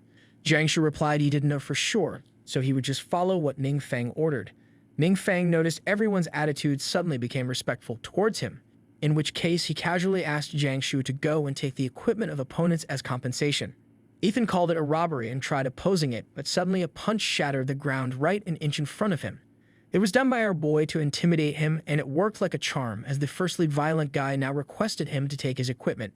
Ning Feng told him to consider himself lucky, because he prefers to avoid trouble usually, but if he finds out Ethan retaliates later on, it won't end well. Ethan understood the threat and claimed it was his own fault for acting all high and mighty earlier. Unexpectedly, Aurelia Autumn was very cooperative and handed over her equipment in advance. Ning Feng called her sensible and told others they should keep on advancing to level up, leaving Aurelia all flustered with no response. Ning Feng and the party went ahead, and they stopped by a place when Wang Yu mentioned not expecting Ning Feng to be so powerful. Ning Feng replied he didn't want to show off since he just awakened recently. Wang Yu got mad about him not telling her about this until now, and she didn't feel like asking it either since she knew he would just shrug it off. Ning Feng smiled as she understood him the best, and that aside, Wang Yu placed a hand on his shoulder and told him she was happy for him no matter what. Ning Feng could feel she was genuinely happy for him, so he just accepted her praise with a thumbs up. Whereas Jiang Shu and Xu Ting admired him even more and wished to know which university he was planning to join. Ning Feng replied he hadn't thought about it yet, and they assured he don't have to be hasty in decisions like this. Xu Wei tried to join the conversation, but the other two's enthusiasm was so much that he couldn't join. Meanwhile, Ning Feng thought that since university and guild were both places with strict regulations, it was easy to accidentally reveal secrets there, so he'd rather just not join either of them. Now he ordered the party to head deeper into the dungeon and speed up the leveling process. Ning Feng liked to be the one leading the way this time, and although he can't use forbidden skills, he could still beat monsters with just his crazy attributes.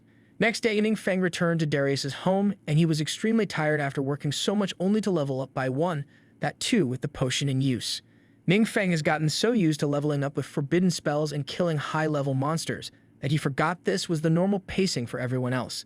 He recalled that usually a supernova could reach level 60 and complete a second transformation in 2 years like Wang Yu, while others who were ordinary would just settle for regular universities. Ning Feng's brain was getting tired from too much thinking, and now he planned on just relaxing and lazing around for a few days. All day he enjoyed playing games with Darius, sleeping after reading manga, and sometimes having a barbecue. One day, he got a call from Yang Xin. She informed him there was an auction coming up and it was expected to have some great items. Also, the new manager Tang wanted to know if Ning would be attending it. Ning Feng figured he didn't have much going on, so he might as well go and take a look. He wondered if the services of these trade posts were always this good, or was it this new manager who knew how to deal with people better? After that, he went to the trading post and he was provided to sit in a calm area. The new manager Tang Yikai and Yang Xin came to greet Ning Feng, and he was honored to meet Ning. Tang recalls the mayor asked him to specially serve this boy well, even if the entire exchange needs to revolve around him. Tang asked Yang Xin to show the catalog to Ning, and Ning Feng looked through the items but only saw some equipment and potions which won't be of use to him. He just scrolled for a while, which surprised manager Tang as he could tell Ning Feng didn't like anything he saw on top. Suddenly, Ning Feng's expression turned cold as he asked what was in the list. Tang checked and remarked he got a good eye, as this item was an experience boost potion which can increase the rate by 100%. Ning Feng recalls that he only shared this potion's secret with Xu Wei, and Darius also knew that Boss was the one to develop it. Manager Tang was caught off guard by that, then Ning Feng asked him where he got this from. Manager Tang replied that this item was apparently auctioned by the Emerald Serpent Guild's trading post. Ning Feng recalls this Emerald Serpent Guild was one of the nation's top 7 guilds with immense power. He wondered if Xu Wei secretly sold a formula to them, or did they do something to get it? Ning Feng asked Tang if he knew where they got this potion from. Tang replied that the Emerald Serpent Guild discovered a new type of dungeon called the Trial of the Gods, which could only be cleared solo. It has many levels to clear, and there are rewards at every 10 levels of trials. Among those rewards, the recipe for the potion was one also received from completing trials. It was Darius' first time hearing of such a dungeon, while Ning Feng figured it was fine as long as Xu Wei was fine. However, this Trial of Gods sounds intriguing to him, and suddenly a quest by the system was announced for him, telling him to harness the power of this Trial of Gods for himself. Otherwise, if he failed, it would lead to his death. Ning Feng smirked as this was the first time the system issued a quest, which means this Trial of Gods must really be something special. Ning Feng told Tang he won't be attending this auction, but he did appreciate the efforts made by him. Tang didn't expect Ning Feng to not be interested even in this super rare item like this 100% boost potion. Now, Darius told the boss to take his seat and he'll get the information on this dungeon, but Ning Feng decided to go as well. For some time, they stopped by to check information online, and the information seems to be confidential and not accessible. Darius then used the special card given to him by Mayor Zhang, which worked like a charm, and they saw this mysterious dungeon look like a tower, and the Emerald Serpent Guild had registered an exclusive right to it, meaning without their permission, no outsider was allowed to enter.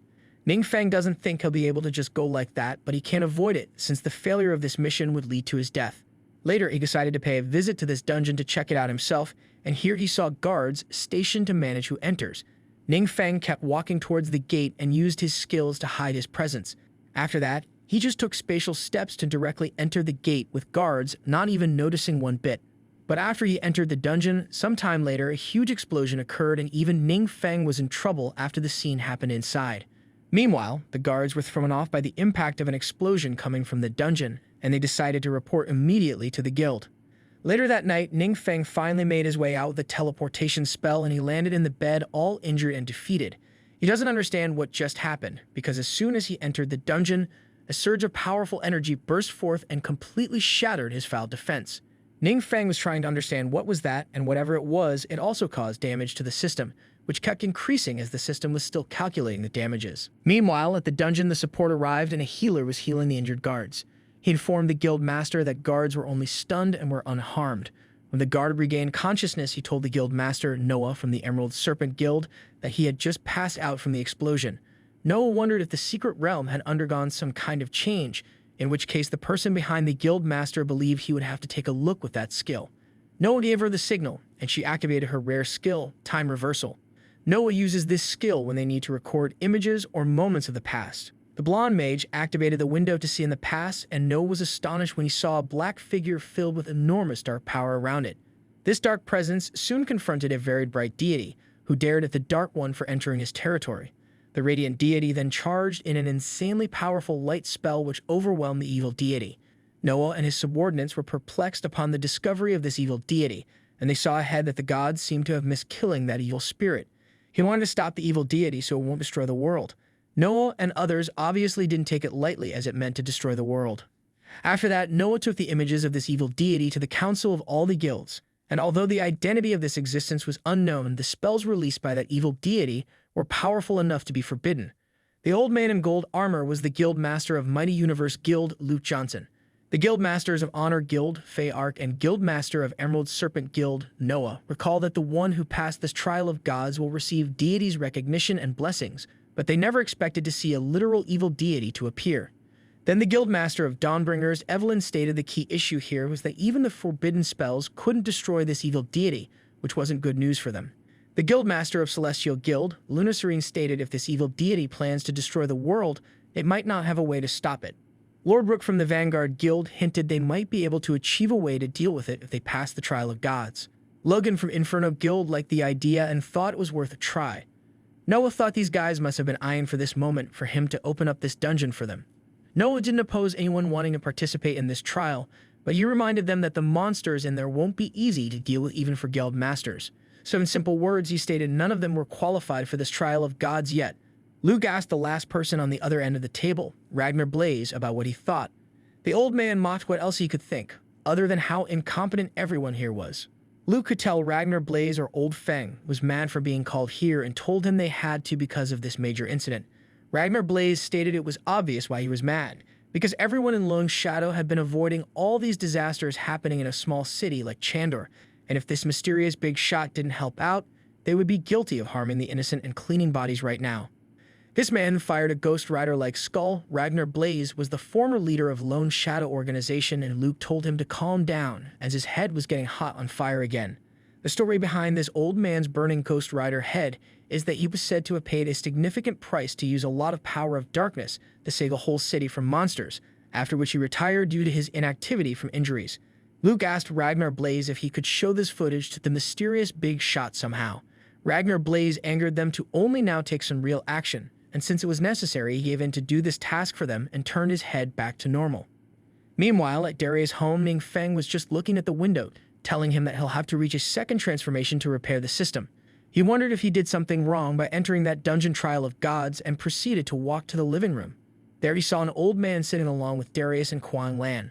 Old man figured this young boy must be Ning Feng, but Ning Feng can't recall who this grandpa was. Darius introduced him as the former leader of the Lone Shadow organization and also the current director of the Adventures Association, Mr. Feng, also known with the title Ragnar Blaze. And as for the lady, she was Kuang Lan, Old Feng's disciple and current head of this region's Lone Shadow post. Their purpose to come here was to seek help from the mysterious Big Shot. Ning Feng had heard of the infamous Crimson Death God, but the Old Feng claimed it was just an empty title not worth mentioning. However, Ning Feng knew how much weight that title carried, since Old Feng had numerous achievements of participating in many big dungeon explorations. He was so famous that one would feel lucky to just meet him for one time. Now, Old Feng presented a gift he bought for their first meeting, which contained 5 million crystal coins and 200 bottles of high-tier experience potions for Ning Feng. Ning Feng felt quite generous for that much amount, but he needed to know exactly what brought him here. Kuang Lan played out a video device and said they came here to show the Big Shot. It was the video recorded from time when Ning Feng encountered a deity in the secret realm, and he was quite shocked after seeing himself being framed as the evil deity. He didn't understand how he could become an evil god, and now that he recalls, the system said his new mission was no big deal. He felt like the system itself was trying to trap him, but now wasn't the time to show it on the face, because he needed to make use of this situation since they didn't know he was the evil god. Ning Feng claimed to understand their purpose and promised he'll inform the Big Shot about the video and make sure to update them later. Old Feng thanked him for the efforts, and now they figured it was time to head back and wait for the good news. Ning Feng received the contact card from Kuang Lan, and he recalled she was the same lady who was in charge of his first job change before. Ning Feng now understands how he was exposed so quickly to Teacher Kai. Later, Old Feng remarked Ning Feng was indeed as polite, modest, and a good person as Kuang Lan said, and if possible, he would prefer recruiting him with every effort. Kuang Lan asked the master if he thought Ning Feng and the Big Shot were the same person, but Old Feng asked if that really matters since it seems Ning Feng wished to be seen as only a student, so they should perceive him as one, which will be good for everyone. He hoped that this mysterious Big Shot could become their strongest support against the increasing enemies. Meanwhile, Ning Feng was still receiving the system alerts that it prevented some damage, which he thinks might be that deity trying to track his whereabouts. Ning Feng recalled that deity was strong enough to shatter his absolute defense with one move, so it was obvious that was strong enough to be a forbidden-level spell, making him a dangerous foe. Now Ning Feng has made it his priority to complete the 2 tasks assigned by the system, to harness the power of the Trial of Gods for himself and reach transformation. Ning Feng figured it was also necessary to get that power, since if anyone else gets it, they might pose a threat to him in future. He asked Darius if Old Feng gave any other information, and Darius organized all the information for him right away. It contained the internal structure of this Trial of Gods dungeon, which resembled a tower with many levels. The number of total floors was still unknown because it was not conquered yet, and it was said the monsters inside were formidable, far surpassing those in other known dungeons. Currently, it was explored till floor 42, and this record was set by the leader of Emerald Serpent Guild, Noah.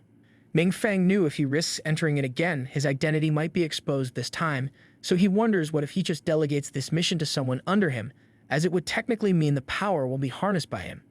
Ning Feng asked Darius if he had seen the video of Noah clearing the floors, to which he agreed, and Ning Feng asked him what he thought about how many levels he could reach.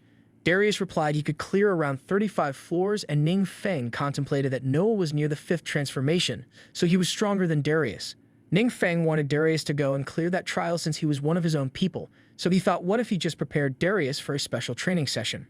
Back at Old Feng's house, he was embezzled when he heard that the mysterious Big Shot wanted to send someone for the Trial of Gods. Kuang Lan added that Darius additionally requested to borrow the training room to undergo a special training. Old Ning recalls that Darius hasn't reached the 5th transformation yet, so it was going to be interesting to see what change this special training under boss will have on him. He mentioned that just yesterday the guild leaders went to challenge the Trial of Gods, but even Luke didn't succeed. Kuang Lan was surprised since Luke was one of the nation's strongest people, so even if he didn't succeed, there was hardly anyone who could. Now Old Feng was so excited to see Darius's results that his head fired up again, showing his interest overflowing on seeing just how far a person trained by the mysterious boss could go. Old Feng tried to control the flames again, while Kuang Lan recalled this flame on the old man was the price he bears and it was constantly burning away in his life. She was worried if there was really no way to alleviate it. Later, Darius and Ning Feng were called by Old Feng to the training room, and other workers from the Lone Shadow were eager to see these 4th and 5th powerhouses here. The guy with red hair was the man who was examiner on Ning Feng's awakening day, and he was glad that he didn't offend him that day in anger, otherwise he would be in trouble right now. Now, Quan Lan stated this special training room was only accessible to fourth transformations and above. Darius provided the data drive for details of the settings that he'll need in the training room to Quan Lan, while Ning Feng and Ragnar Blaze chatted a bit. Quan Lan was amazed when she saw the information about monsters was very much precise in the disc, along with their weaknesses. Ning Feng could easily know that information, since he had memories of the future invasion and just needed to bring out information from mind. Old Feng was interested, so he asked Darius if he could observe him for a bit. Darius gladly accepted and felt grateful to be under Old Feng's guidance. Old Feng remarked he was here to learn, not to instruct. He was also eager to find out something, to know if that mysterious boss ever said if that evil deity would actually destroy the world. Quan Lan was caught off guard by the question Old Feng asked, and they waited eagerly for Darius' response. Although Darius had already talked about this before with Ning Feng, he was feeling a bit tongue-tied, since he was himself this evil deity in question. He decided to tell Darius more than just a no, but without explaining too much as well. The answer that Darius got from him that time, Darius repeated the same and replied to Old Feng that his boss just said 8 words in response. Old Feng asked what those were, and the mysterious boss said, "As long as I'm here, it won't happen." Darius said it word to word, and Old Feng liked the boss's style of answering things. Quan Lan wondered just what kind of powerhouse this boss was to not consider even a deity as a threat. But little did they know, Ning Feng was just being casual with everything and doing whatever he liked. Now the training room was prepared, and Old Feng wished good luck to Darius for the trial of gods. After a while in the training room, they saw Darius starting to kick around the bucket as the monsters in training became significantly stronger. However, Darius was far from giving up, and he concentrated harder on the incoming trajectory of monsters. He managed to take them out with an outburst of magical energy, which left him visibly tired. Ning Feng asked if he wanted to rest for a bit, but Darius was hell-bent on trying further after catching a few breaths there. He didn't want to let his boss down and use this opportunity to the fullest. Quan Lan was astonished at Darius' performance because even she couldn't clear so many levels like that. Old Feng recalls hearing that Ning Feng awakened at 18, but he completed First Awakening in just a few days. He wondered if he could do that miracle. Maybe a miracle could happen to Darius as well, since he was under his guidance as well. Meanwhile, Ning Feng was thinking that even if he simplified the monster's weaknesses, he overlooked that people do have limits, and Darius was reaching his limits right now. He realized that if Darius can't pass this trial, then he will have to complete it himself, so he needs to overcome his lack of combat experience, as all he knows right now were forbidden spells which could get him in trouble instead. Ning Feng said he'll go back for now, since he'll have to prepare something for school. Ragnar Blaze nodded and told him to let them know if he needs any help. Ning Feng heads out to level up himself before the school starts, and he might as well get some powerful skills or equipment for Darius. He stopped in an isolated street, where Ning Feng took out the flying scroll to reach his destination without being seen. He managed to buy a batch of flight scrolls from the trade post, which he figured will be enough for now. Ning Feng flew straight off to another dungeon to level up, and as he stood before the entrance, he recalled this was one of the 2 unregistered secret realms that Darius mentioned before. However, he doesn't get why there were signs of battle around the gate. Ning Feng just decided to go inside and just take a look for himself. Meanwhile, inside this dungeon, some demons were trampling over adventurers who entered this dungeon before. One of them asked the boss if he just saw a light that looks like the flying scroll. The boss replied it must be another fool who came here to exterminate them. Other demon subordinates laughed it off as they believed whoever it was, they were just marching to their deaths. Their boss stated it was fine, as the more they hunt down, the more they could offer to their demon lord later. It was thanks to these adventurers, these demons have managed to amass enough power that will finally succeed in the descending of the demon lord. All the demons hailed cheers to the upcoming of their demon lord, whereas through a tracker on one of the dead adventurers, their subordinate hiding around the area was listening to everything. She informed her other subordinates that things don't look good, as it seems there's going to be another dungeon invasion from another demon lord, and that was going to happen right today on this mountain. The party leader grew worried, as it means their city, which was closest from here, will be the first one to fall under the hands of demons. The captain thought with a straight mind and made a rational decision to retreat from here because they can't stop this invasion with their party alone. He had a gist. These monsters were too powerful, and even the city's barrier might not be able to hold them back. He told the party members to quickly go back and quickly report the authorities to immediately evacuate the people and save as many as they could. The party members noticed the leader doesn't seem to be going back, and when asked why, the leader replied that someone will have to stay to keep an eye on the enemy's actions until the exact time of invasion. So he decided to stay here himself and report back to others for transmission. His subordinates didn't want to leave him here alone, but the leader had made up his mind and ordered others to leave immediately.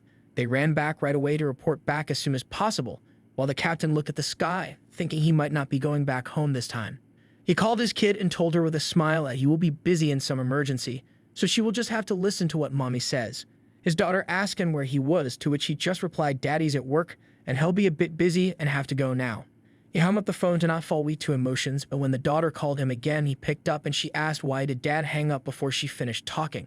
He asked her what else she wanted to say, and she wished him a very happy birthday.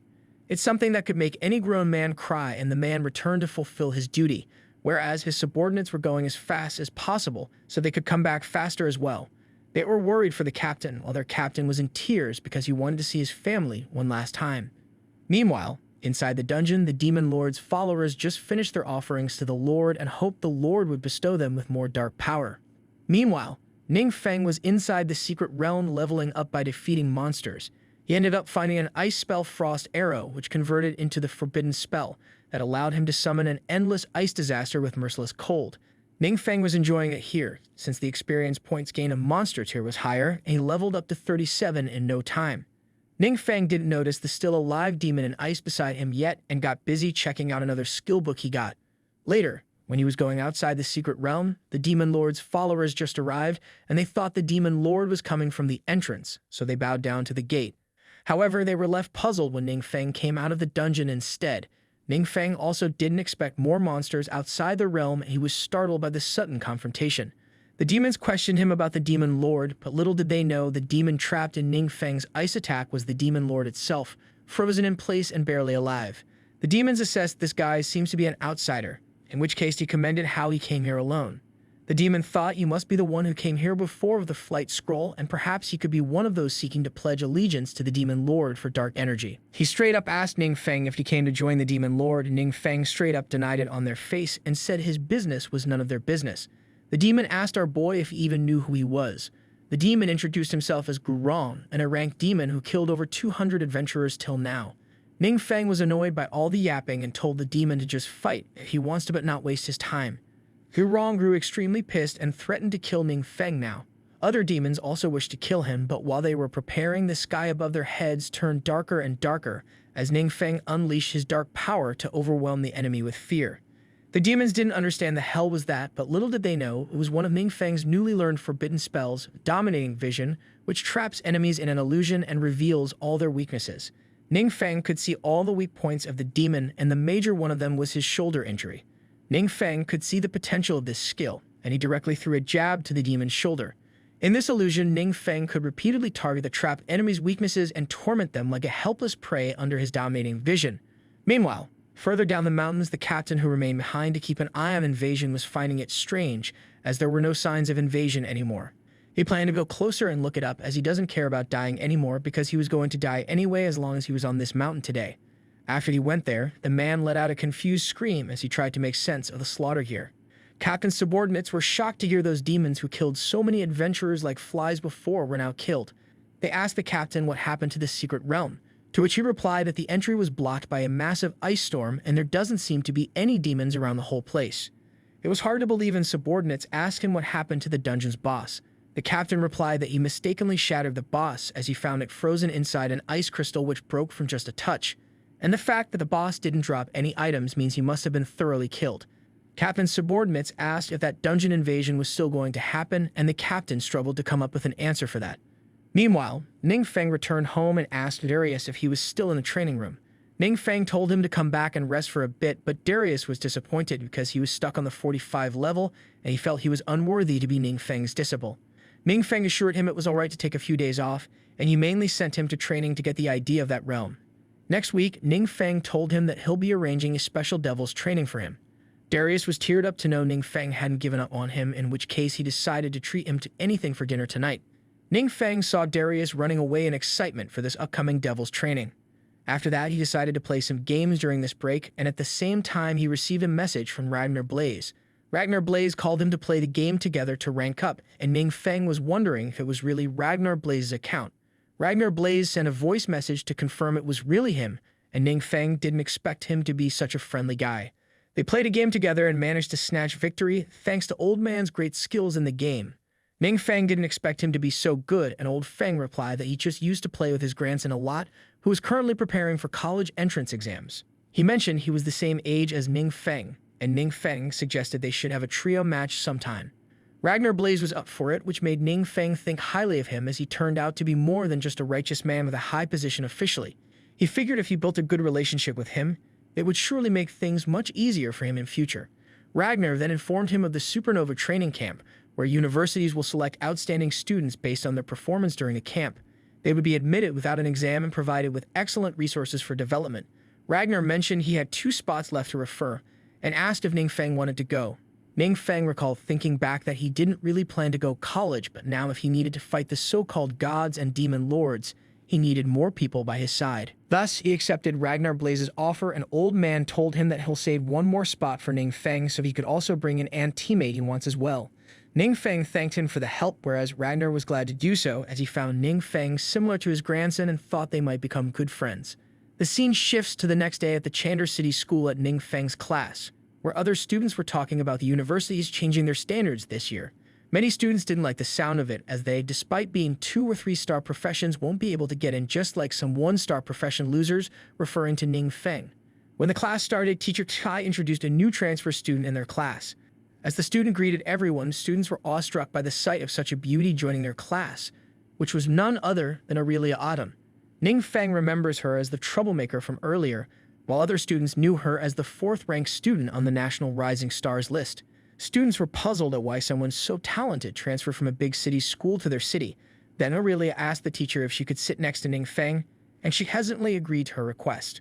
Aurelia went and took her seat beside Ning, which made him prime target for his class yet again, for snatching both beauties like Wang Yu and Aurelia like that. Ning Feng didn't get why she transferred and chose to sit next to him. Meanwhile, in the principal's office, the principal of Aurelia's previous school came to interrogate the principal Fei about what tricks he used to transfer Aurelia to his school. The reason for his anger was because Aurelia not only left, but she also took a training camp spot along with her, which will affect his school's graduation rate. Principal Fei recalled that this year there were only 4 spots for the training camp, and now there were 3 of them in his school alone. He knew the principal Logan in front wouldn't just sit idle and speak his opinions. At the same time, someone knocked on the door and Principal Fei let in the person. It was one of the teachers of the school, and he reported to Principal Fei that someone wanted to see him personally, as they couldn't reach him on the phone. Fei wonders who it could be and recalls that his phone was silent as well. To his surprise, the employee informed him the guest was actually the senior Ragnar Blaze from the Adventurers Management Bureau. Principal quickly ran there to welcome old Feng, while others were shocked to see someone who could only be seen on TV here in person. Ragnar Blaze introduced the principal to his grandson Feng Ru, and when Fei asked how he could help him, Ragnar Blaze replied that he'd like to ask for 2 things from him. Firstly, there was to transfer his grandson to his school, which came out as a big surprise to both of the principals. They recall that Feng Ru was ranked 12th on the National Rising Stars list, and his profession was a dark-type blood knight.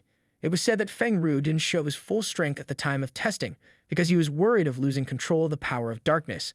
Otherwise, he would easily be in the top 5. Principal Logan can't understand why Ragnar Blaze chose this school for his grandson, and moreover, everyone on the Supernova list gets a spot in training camp, so it means Fei's school gets another training spot for free. But that wasn't all, as old Feng added that he'll add 2 more training spots to this school from his side. Now Principal Logan really wanted to know just what they saw in this school, but Principal Fei kindly smirked and asked Logan to leave, since he was busy at the moment. After that, Ragnar Blaze informed the principal that he was allocating these 2 spots to Ning Feng, who just awakened recently. He doubted if Ning Feng could even attend the training camp, to which Ragnar Blaze replied it was the Bureau's arrangement, so he need not ask further. Principal Fei cooperated with it, since he knew the Bureau was responsible for supervising all the adventurers, and they hold higher authority than the Great 7 guilds. He wondered how Ning Feng got contacts with Ragnar Blaze. Meanwhile, in Ning Feng's class, he now had one weird girl on the right and a weird boy behind him.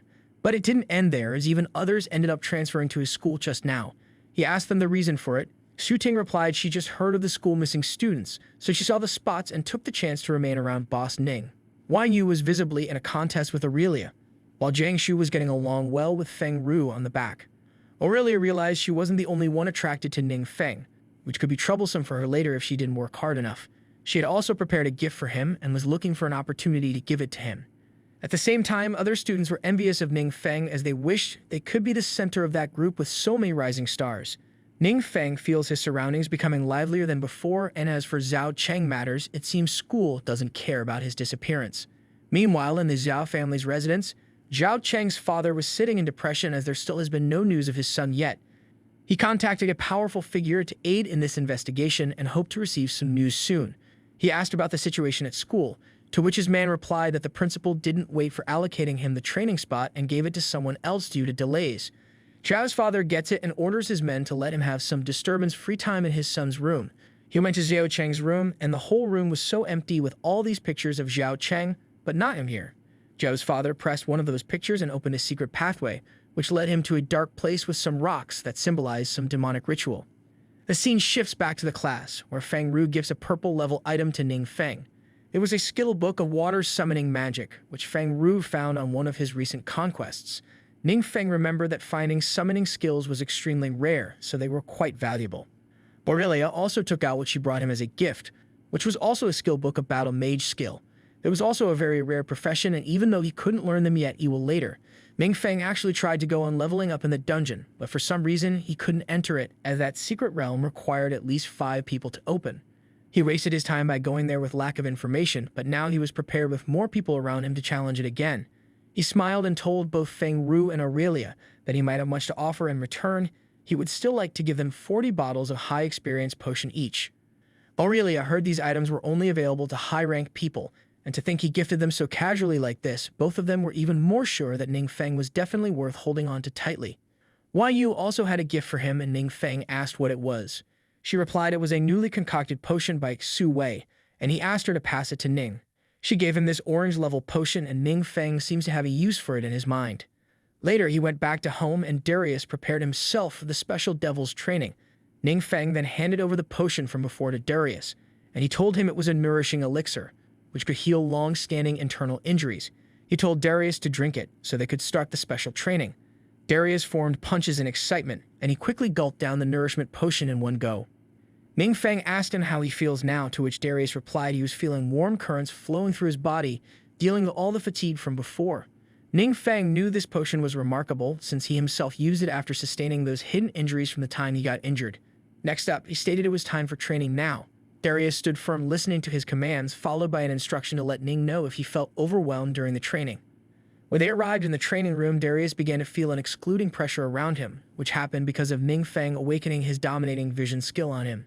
He analyzed Darius's weaknesses, which informed him that Darius's injuries were currently in healing progress around lungs, reducing his strength and endurance. Ning Feng let Darius know that he'll point out his weaknesses now, after which Ning Feng started with telling him that overloading element energy skill wasn't suitable for him, as it was damaging his lungs. And secondly, his habitual combination of skills was flawed. Darius was amazed by the pinpoint insight of Ning Feng, and after this, they began the training session right away. Darius was now fighting against Ning Feng, but even though he was a 4th transformation adventurer, he still couldn't see the incoming attacks from Ning Feng and ended up receiving some hits. Ning Feng asked him if he was okay, and Darius replied he could endure more than this. Ning Feng was glad he was able to test out his dominating vision skill on those foolish demons, as it gave him an idea of how to keep its effects minimum to not harm Darius's consciousness. He was seeing results live in front of his eyes, while Darius was feeling honored, as he believed that his boss was the only one in this world who could truly make him stronger. He didn't want to disappoint Ning Feng, so Darius focused more on his attacks and resumed the training.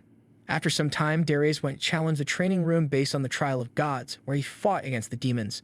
This time, Darius was performing way better than before, and he was able to accurately attack the demons with his increased agility and precise control of hitting strength. He managed to kill the demons this time around easier than before and finally crossed the level he was stuck on previously. He asked for the next level to begin, but Quan Lan and Ragnar Blaze were astonished by his growth, as he just cleared all the levels they had here based on the data. After hearing this, Darius took a deep breath and lied down to give himself some rest. His eyes got teary with happiness because he finally cleared the training after so much blood and sweat of fighting. Ragnar Blaze found his progress far more remarkable, since he improved so much in just half a month, like a miracle. Ragnar got all fired up since he was right about keeping good relations with the mysterious big shot. Quan Lan was about to point out his fires, but Ragnar told her to never mind it, since it was already good enough for him to have survived till now. From the way he talked, Quan Lan felt like Ragnar Blaze just transferred schools of his grandson, as if he transferred his guardianship along with it. She worriedly asked the master if there was any way to mitigate the cost of dark power, but he fell silent and said they will discuss it later. For now, he was looking forward to Darius participating in the Trial of Gods. Next day at the Emerald Serpent Guild, Ragnar Blaze and Darius arrived together, and their leaders of other guilds were already present to greet Darius. Darius recalls these guys were all fifth transformation powerhouses, whom even his master couldn't get to greet him together before in the past. And now they were all greeting him here, showing that the matter of this trial must really mean a lot to them. Darius could proudly say that only his boss could remain calm in front of anyone no matter who they were. Meanwhile, Noah was thinking, why did he have to come to greet a fourth transformation adventurer like this, and just what was Ragnar Blaze up to? Also, he thought of all the other guild leaders as shameless who used his secret realm to build relations with Darius. Now they all escorted Darius to the Trial of God's entrance, and Noah asked his permission for live streaming his battle in there. Darius didn't mind it, and he also asked them to let his phone be on a video call showcasing the battle. Everyone's eyes were glued to the back of the phone, and they wondered if they could come in front of it to greet the mysterious boss. But they couldn't take the risk of injuring the boss like that, as the consequences will be uncertain. Meanwhile, at Darius's home, Ning Feng was just watching the TV when he got the call and saw the battle. He could hear others' remarks that Darius was progressing through the levels really fast, and he was undoubtedly even faster than other guild masters, making them wonder if he was really a fourth transformation guy. Darius didn't even break a sweat as he passed 30th to 40th floor to the 50th.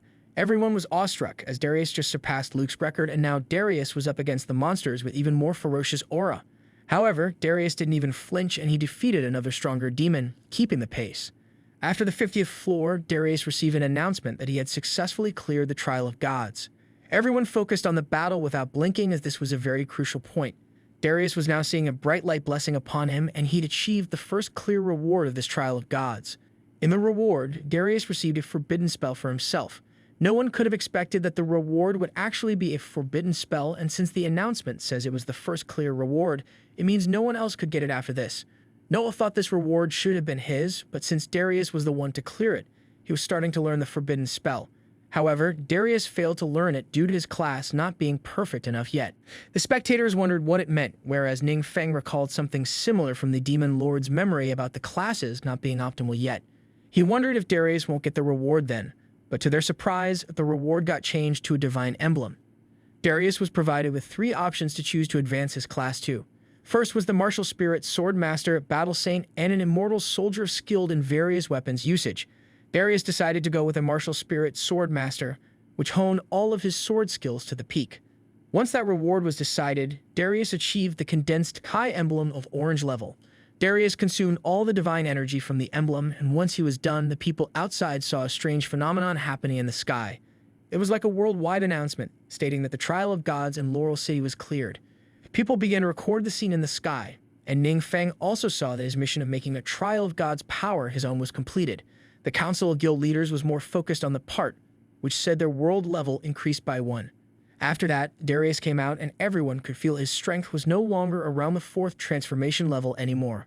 Luke believed the power system of the whole world would be overturned because of Darius's existence.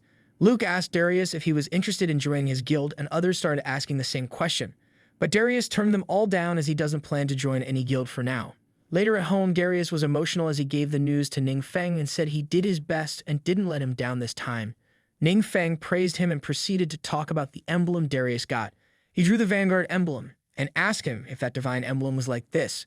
Darius agreed it looked similar in shape and pattern, but to his surprise, he didn't know how the boss knew about the emblem. Ning Feng casually replied that he also got one a long time ago and gave it to Wang Yu. Darius was impressed as the boss casually gave away even divine items, which means he was far from becoming like a boss. Meanwhile, Ning Feng was thinking if this divine emblem was condensed from divine power, it was possible that he might also have gotten the emblem because he also possesses divine power. It was one thing, and the other thing bothering him was to figure out if he was really going to face threats from all 12 of the gods.